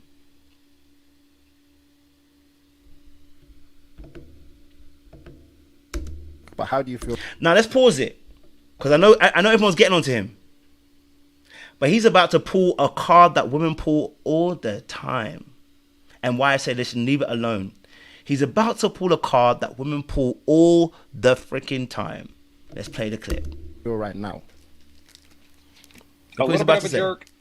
You know, I do understand that, you know, from Mishna's standpoint, she was really looking for love. Like I said, I kind of was, but then I saw, you know, the show and everyone was there, and I was just like, okay, I'll just do it just to do it. But You knew what you I don't signed know, up we'll for. find love.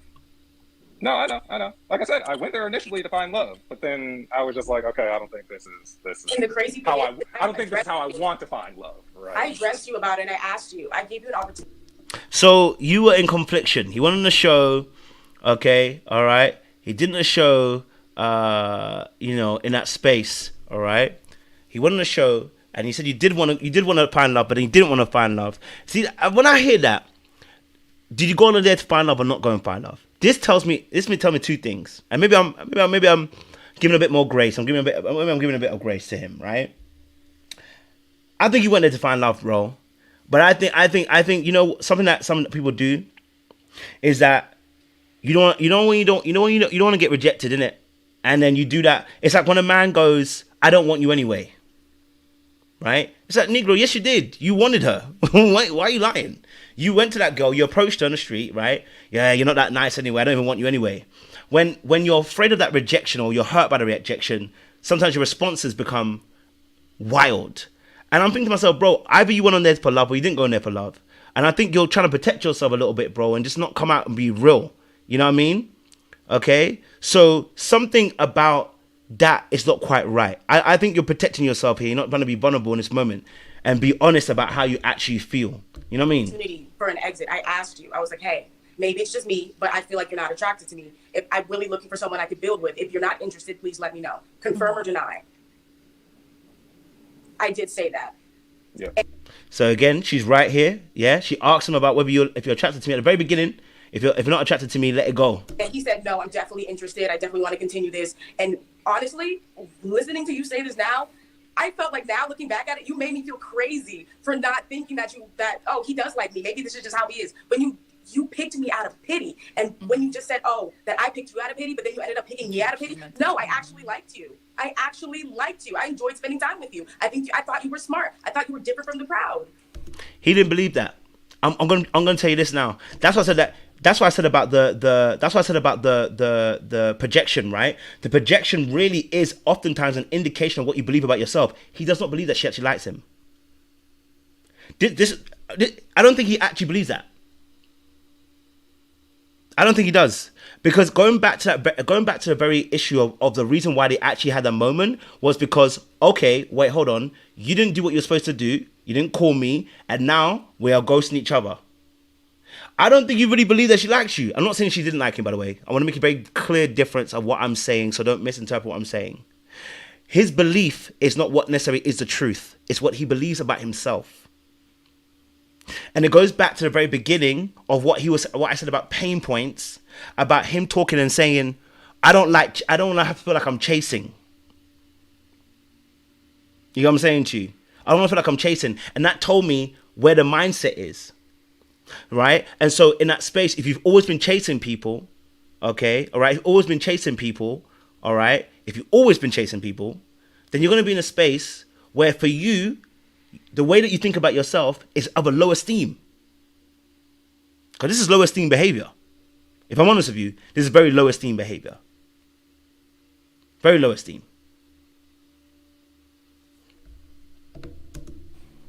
I'd rather then why didn't you hit a nigga back? I'd rather because she can There tell we you go. didn't like her. No, pause. See that point there? Listen, I don't think he's trying to play her. And that's I may be wrong. Hey, I'm gonna take my steez. He may be wrong. I honestly think he tried. You know, I honestly think he tried. That's my point. You know what I mean? I'm gonna say that I think he tried, and I'm not saying that he was right for what he did. I'm not. I've said it again. Okay, all right. But the problem, like I said, is I think he has a limiting self-belief about himself. He does not believe people will actually like him for him. Because if you go back to the very beginning of the clip when he said the very words he said was, I don't think you liked me for me.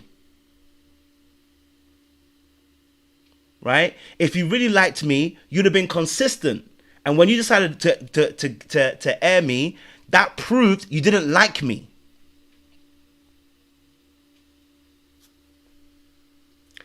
I don't know.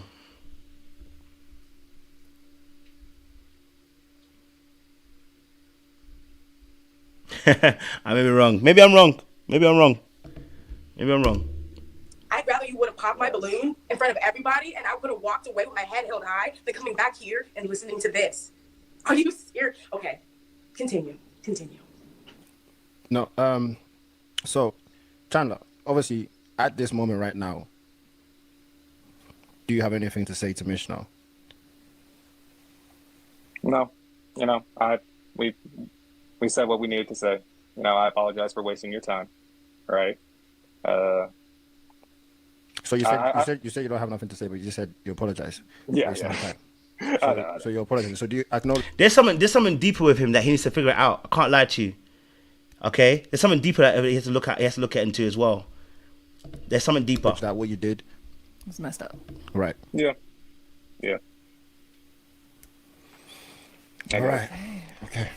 Do you have any questions for them? No, I mean they cleared the air, really. Yeah. So this was the first time you guys were able to really like speak and get down to like the truth. Yeah, because I basically just ended it off like blank like that, and he didn't reach out. I didn't reach out. So basically, if I didn't call any of you, we just would've been the end of it. yeah. Yeah. Pretty much. I mean, people ask me about it all the time. My DMs flooded, my Instagram flooded, my TikTok flooded, my I don't guess what he like my explains. daddy. I'm like, no. I do hope that I hope the best for you both and Individually, right? Yeah. And it's sad to end like this because on the catch up, people really did like you guys, and they thought that this was a very a good couple. But to be fair, there were comments that kind of called out a few things. Like there were some people saying like, Now pause. This is why I have a different perspective. It's because even at this point here, okay, the laughing and joking is because he's been caught. Is because when you get caught out, there's certain way that people behave when they've been caught out, right? It's a defense mechanism sometimes as well, right? But if you listen to what he's about to say, right? Even here, he tries to defend himself, and this is what I said about dismissive avoidance. It's very similar to the video that I did about the guy in white a couple of weeks ago, which was I can't remember his name as well. When it came to him and the other woman, right? And I gave both perspectives, okay? So, in that aspect, right? He explains himself here. Here we go. I'm not getting romantic vibes from them. I'm getting friendship vibes. There were a few comments like that. That's kind of what I wanted to touch on, and that's why, like, I kind of, I guess, dragged it out, was because I was talking to one of my coworkers, and she was like, I kind of thought the same thing about my boyfriend. I didn't really like him. I didn't really show him any attention. He chased me, yada, yada, yada. And then after a while, she was like, I finally found that like romantic spark where she was like, hey, I like this guy now, So that's what I was like really trying to like push, like I was at least trying to like find something. Trying to find that feeling. And Mishna, you can't even cap, that. I was at least like actively trying to, hey, how's it going? Hey, let's FaceTime. Hey, listen, you know what I mean? It's not like I was always ghost, always like, damn, this. And this response is what's made me think that this is inexperience when it comes to relationships. This is why I don't think he's a bad guy. Just listen to his response, because like I said, that response there, for me personally, if I don't feel it, I don't feel it. You know what I'm saying to you? But if I don't feel it, I don't feel it. You know what I'm saying to you? Like, we're not young. You know what I'm saying to you? If I don't feel it, I don't feel it. You know what I'm saying to you? I'm not going to push it. If I don't find you attractive, it ain't going to steez. It ain't going to work. You know what I'm saying to you? It ain't going to work. Okay? All right? But I think he honestly was, again, this comes from an inexperience with women, and two, also not really being in tune with yourself, because as a man personally, right, if I don't find you attractive, it ain't going to work. I'm not intentionally trying to spend time with you. You know what I'm saying? Like, I'm really not. I'm really not. Because I know myself, and I know that ain't going to change. But this is telling me that you're inexperienced. Because why would you stick around thinking that it's going to change when you're not feeling it? There's no spark there. Right? There's no spark there. You get what I'm saying to you? There was no spark. So why stick around? That tells me there's an inexperience there that you're dealing with women or dealing with yourself. There's inexperience, because why are you willing to go the route and stay the course, and also reference the fact that he spoke to a friend, and the friend also said to him, listen, like, yo, like, the friend then also said to him, listen, my friend, listen, I didn't like my boyfriend at first, and this is why I said that both men do this same thing. That tells me there's an inexperience there. Because my friend ain't going to tell me, listen, it might change. I know it ain't going to change. That tells me we're not in tune with ourselves and we're not very experienced, because my friend can't tell me it could change. I'm like looking like, bro, if I weren't there in the first place, it ain't going to be there in the end. I've lived life long enough to know that. You know what I'm saying to you? I've lived life long enough to know that. You know what I'm saying to you? You know? Live life long enough to know that. At the end of the day. And you're right. At the same time, he could have also let her know from early. From the jump. Let's be honest. He could have let her know. And that also is a disservice to her, because it also doesn't allow her to also adjust as well. You know what I'm saying to you? He didn't allow her to adjust. That's a problem too. Right? Because if you're mature in your response, you've got to let her know from early, hold on a minute, I ain't gonna lie to you, I'm not all the way there. I'm trying to figure out where I am. I'm trying to figure out where I am. You know what I'm saying to you? Right? And he should have been honest about that, so that she also was able to adjust where she's also coming from, so she can also adjust her expectations. So he's not giving her that room to be able to do that either. You gotta be accountable for that. And that means we're lacking maturity in that area, because we're not able to express once more again our honest position about where we stand. Because listen, if you said to her, listen, hey, can I be honest with you? Right now, I'm trying to figure this particular feeling out. Okay? I'm trying to figure it out. I know women do this to men all the time anyway, but this mature response is, hey, look, before we get anywhere deep, listen, I'm trying to figure things out. I'm not 100% all the way there yet, but I'm liking what we're doing right now. You know what I'm saying to you? A mature response would have been, listen, can I be honest with you? I'm not all the way there yet, but I'm enjoying the time we're spending. Can we spend a bit more time? You know what I'm saying to you? I think that's a mature response. Damn, my leg is bleeding. That's a mature response. You just say, listen, hey, look, I'm not there yet. You know what I'm saying to you? But I want to let you know from early, so that we don't, so we know everybody's expectations. I want to spend time with you, but I want to be able to get to know you, but maybe I'm just not there yet. That's fine. That's a mature response. You know what I'm saying to you? Well, you actually communicate with me. You know what I mean? You did communicate with me, but none of that really means anything if you say you picked me out of pity. Well, like I said, I was looking for romance. I didn't know if I had that spark with you right away. You know what I mean? Like, we had to test it out. I don't know, like, truly what that, like, oh my God, this is love. I literally told you that when we started dating. And that's the problem right there. He doesn't know what that means. And that's why I told you about the inexperience. This is why I said I gave him a bit of grace. If you don't know what that feeling is, that tells me we're inexperienced with women. Right? That tells me that we're inexperienced with women. And as you guys have said correctly, he's chasing the wrong kind of women, which has left him with a deficit. So you don't know what even true reciprocation looks like. Right? What's happened is the sands have turned, and you have the power in a situation because you're not fully invested in the situation, right?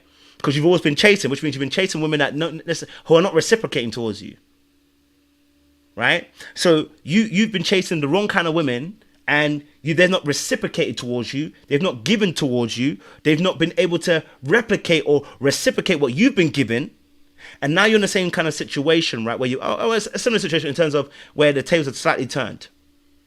In terms of who likes who, right? And as you said to her, right? As you said this just a second ago, listen to this clip again, right?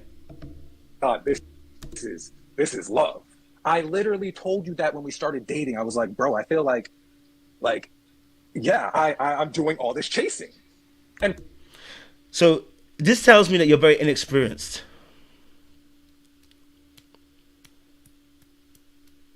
And this tells me I don't think you really know your sexual market value here. I don't think you do. I think you feel like you deserve better.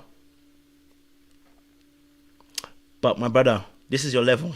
This is your level. This is your level. This is your level. This is your level. You know what I'm saying to you? This is your level. It's your level. See, the I can understand why he didn't return the call. No, she still has to answer the call. If you believe that person doesn't want you, you are still responsible and mature. You have to give the call back. Same with him. There is no excuse for why she didn't give the call. You understand what I'm saying to you? It's a mature thing to do, to say, hey, I don't want to be in a situation anymore.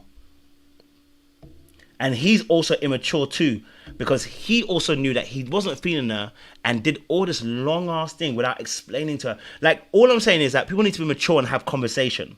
This is what I'm saying. On both sides of the table, people need to be honest about the conversation they're having. It's an air of maturity. It is something that, listen, as I've learned and gone through therapy, a lot of the communication that I realized that I was having, I thought I was mature, but there's a lot of things I was not saying and expecting people just to know. On both sides, if you're not explaining, whether you think you're, and the thing is, you're thinking you're justified because, oh, the person didn't like me, so they can do whatever they want, or I don't think you like me, so I don't think I can do it. You can't just do whatever you want.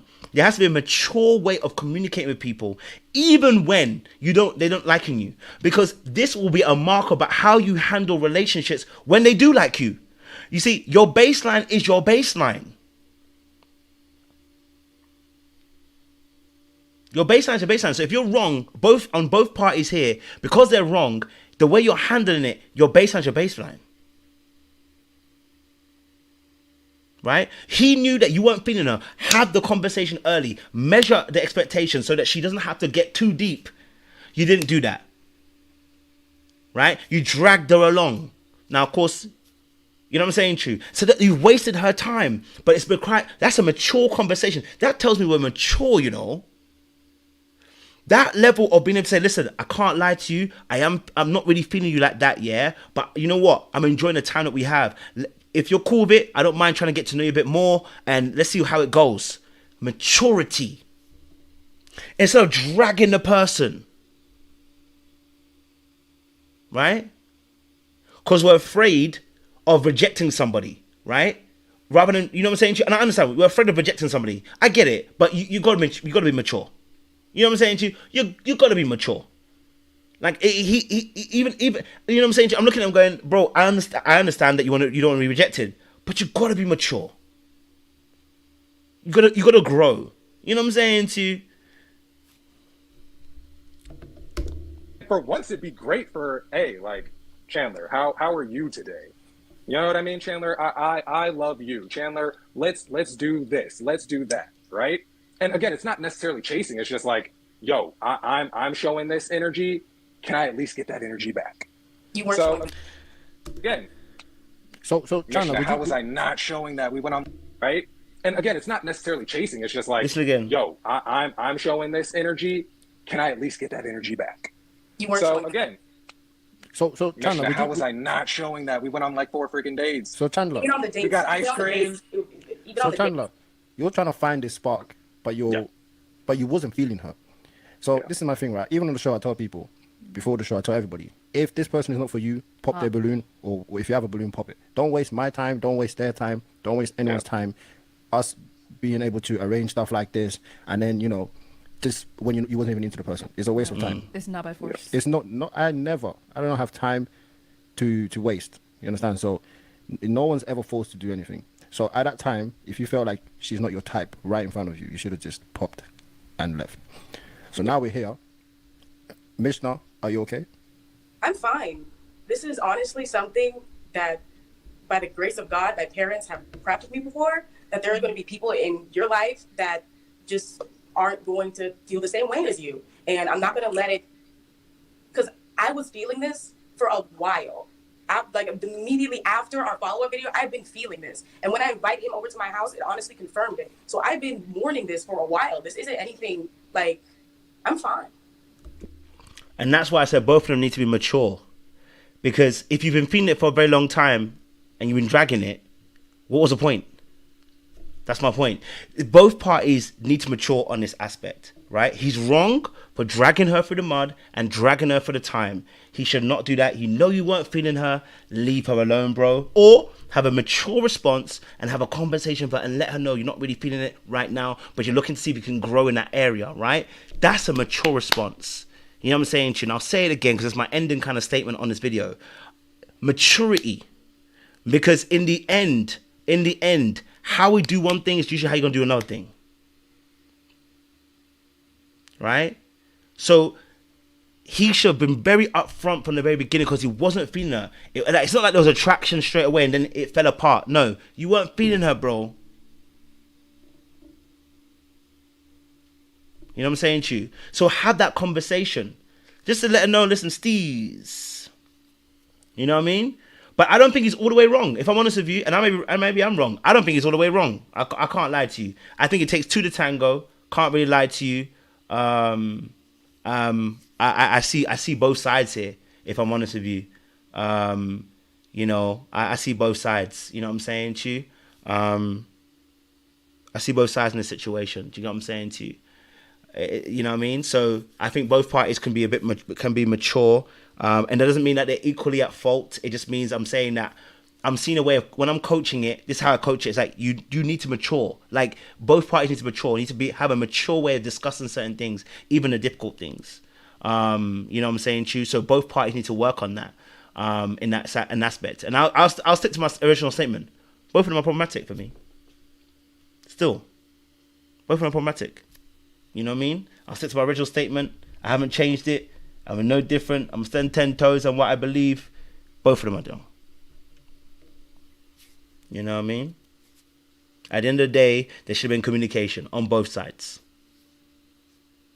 You know what I mean?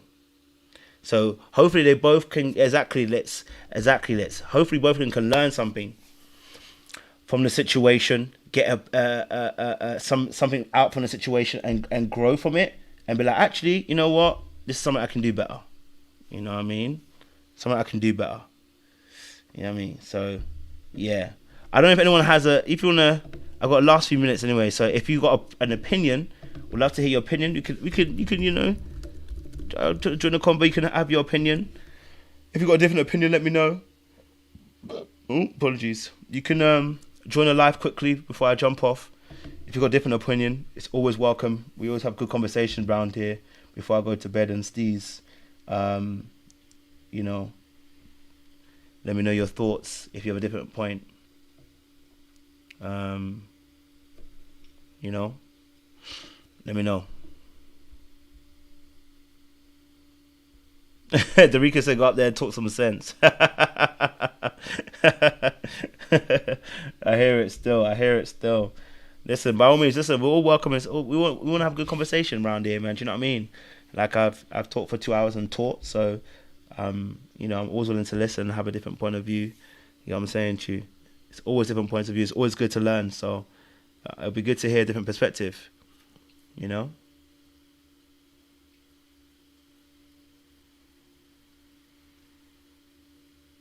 Let me know your thoughts. That's a good point though, Nola, as well. I think that comes down to the attraction piece, isn't it? I think that comes down to the attraction piece. And I think that comes down to him also not being very honest about himself, about what he actually really likes. I think it comes down to what he actually likes. I don't think he was honest about what he likes. I think if he was honest, that's not his type. You know what I mean? If I'm honest, that's not really his type, you know? Yeah, so, yeah. Let's go also, let me ask Kojo, is there such a thing as a person that can be balanced between DA and FA? No. There's only FA and DA. If you're in between, that's an FA. Because an FA carries both the avoidant and the anxious behaviors. I mean, of course, it's a spectrum. Of course, yeah. It's a spectrum. And, you know, so at the end of the day, you know, you can be on a scale. But if you're in between, all you're saying you're in between is you've got an anxious and avoidant trait. That's FA, who carry both traits. So you more than likely will be more of an FA. You know what I mean? Yeah, if you're carrying both the FA and the DA's perspective, you're probably just carrying, you're probably just an FA, and you're on a spectrum. You know what I mean? Nola said, "Do you see me as a homie?" I think that's what he was seeing her as. I think he was seen as a homie. You know what I'm saying to you? You know? So you're seen as a homie. FAs carry both the avoidant trait. So what he was doing, FA can do both. Because they can both carry the anxious and the avoidant trait. So you might see yourself in both these people. And the reason why being, again, the FA has both traits. So if you see yourself in both of them, it just means you're probably more than likely an FA, and you'll see yourself in both of them as well. All right? Okay, look, my time is up. I don't think anyone wants to jump on. You know, I My time is up. No one else jumping on. Okay, well, I'm gonna leave it there then. You know, as well. So, well, Rose, you can jump on. It doesn't matter. You can, if you don't need a mic. If you want to jump on, feel free. Okay. All right. My time is up. My time is up. All right, cool. I appreciate you guys. Stay locked, stay loaded. We'll see you tomorrow as well. Okay. But thank you for the chat, guys, and ladies as well. Sorry, not just the guys. I keep saying guys, but I have ladies and gents. I should say that. You know what I mean? Before I start calling you guys bro, I start calling you lot bro, and get in trouble. You know what I'm saying to you? But I appreciate ladies. Thank you, gentlemen. Thank you as well. Make sure you have a good night, guys. And ladies as well. It's always been good, chop it up. And thank you as well. Thank you for those who had a different opinion as well. Anybody who had a different opinion, I really do appreciate it. On this channel, we appreciate different viewpoints, okay? So I appreciate you had different points of view and you challenged my point of view. It means I have to go back and just double check and see, you know, and look at it again. Do you know what I'm saying to you? So I'm always happy to have different points of view. Thank you for that as well. I appreciate ladies as well. Much love, much appreciation. We'll see you soon.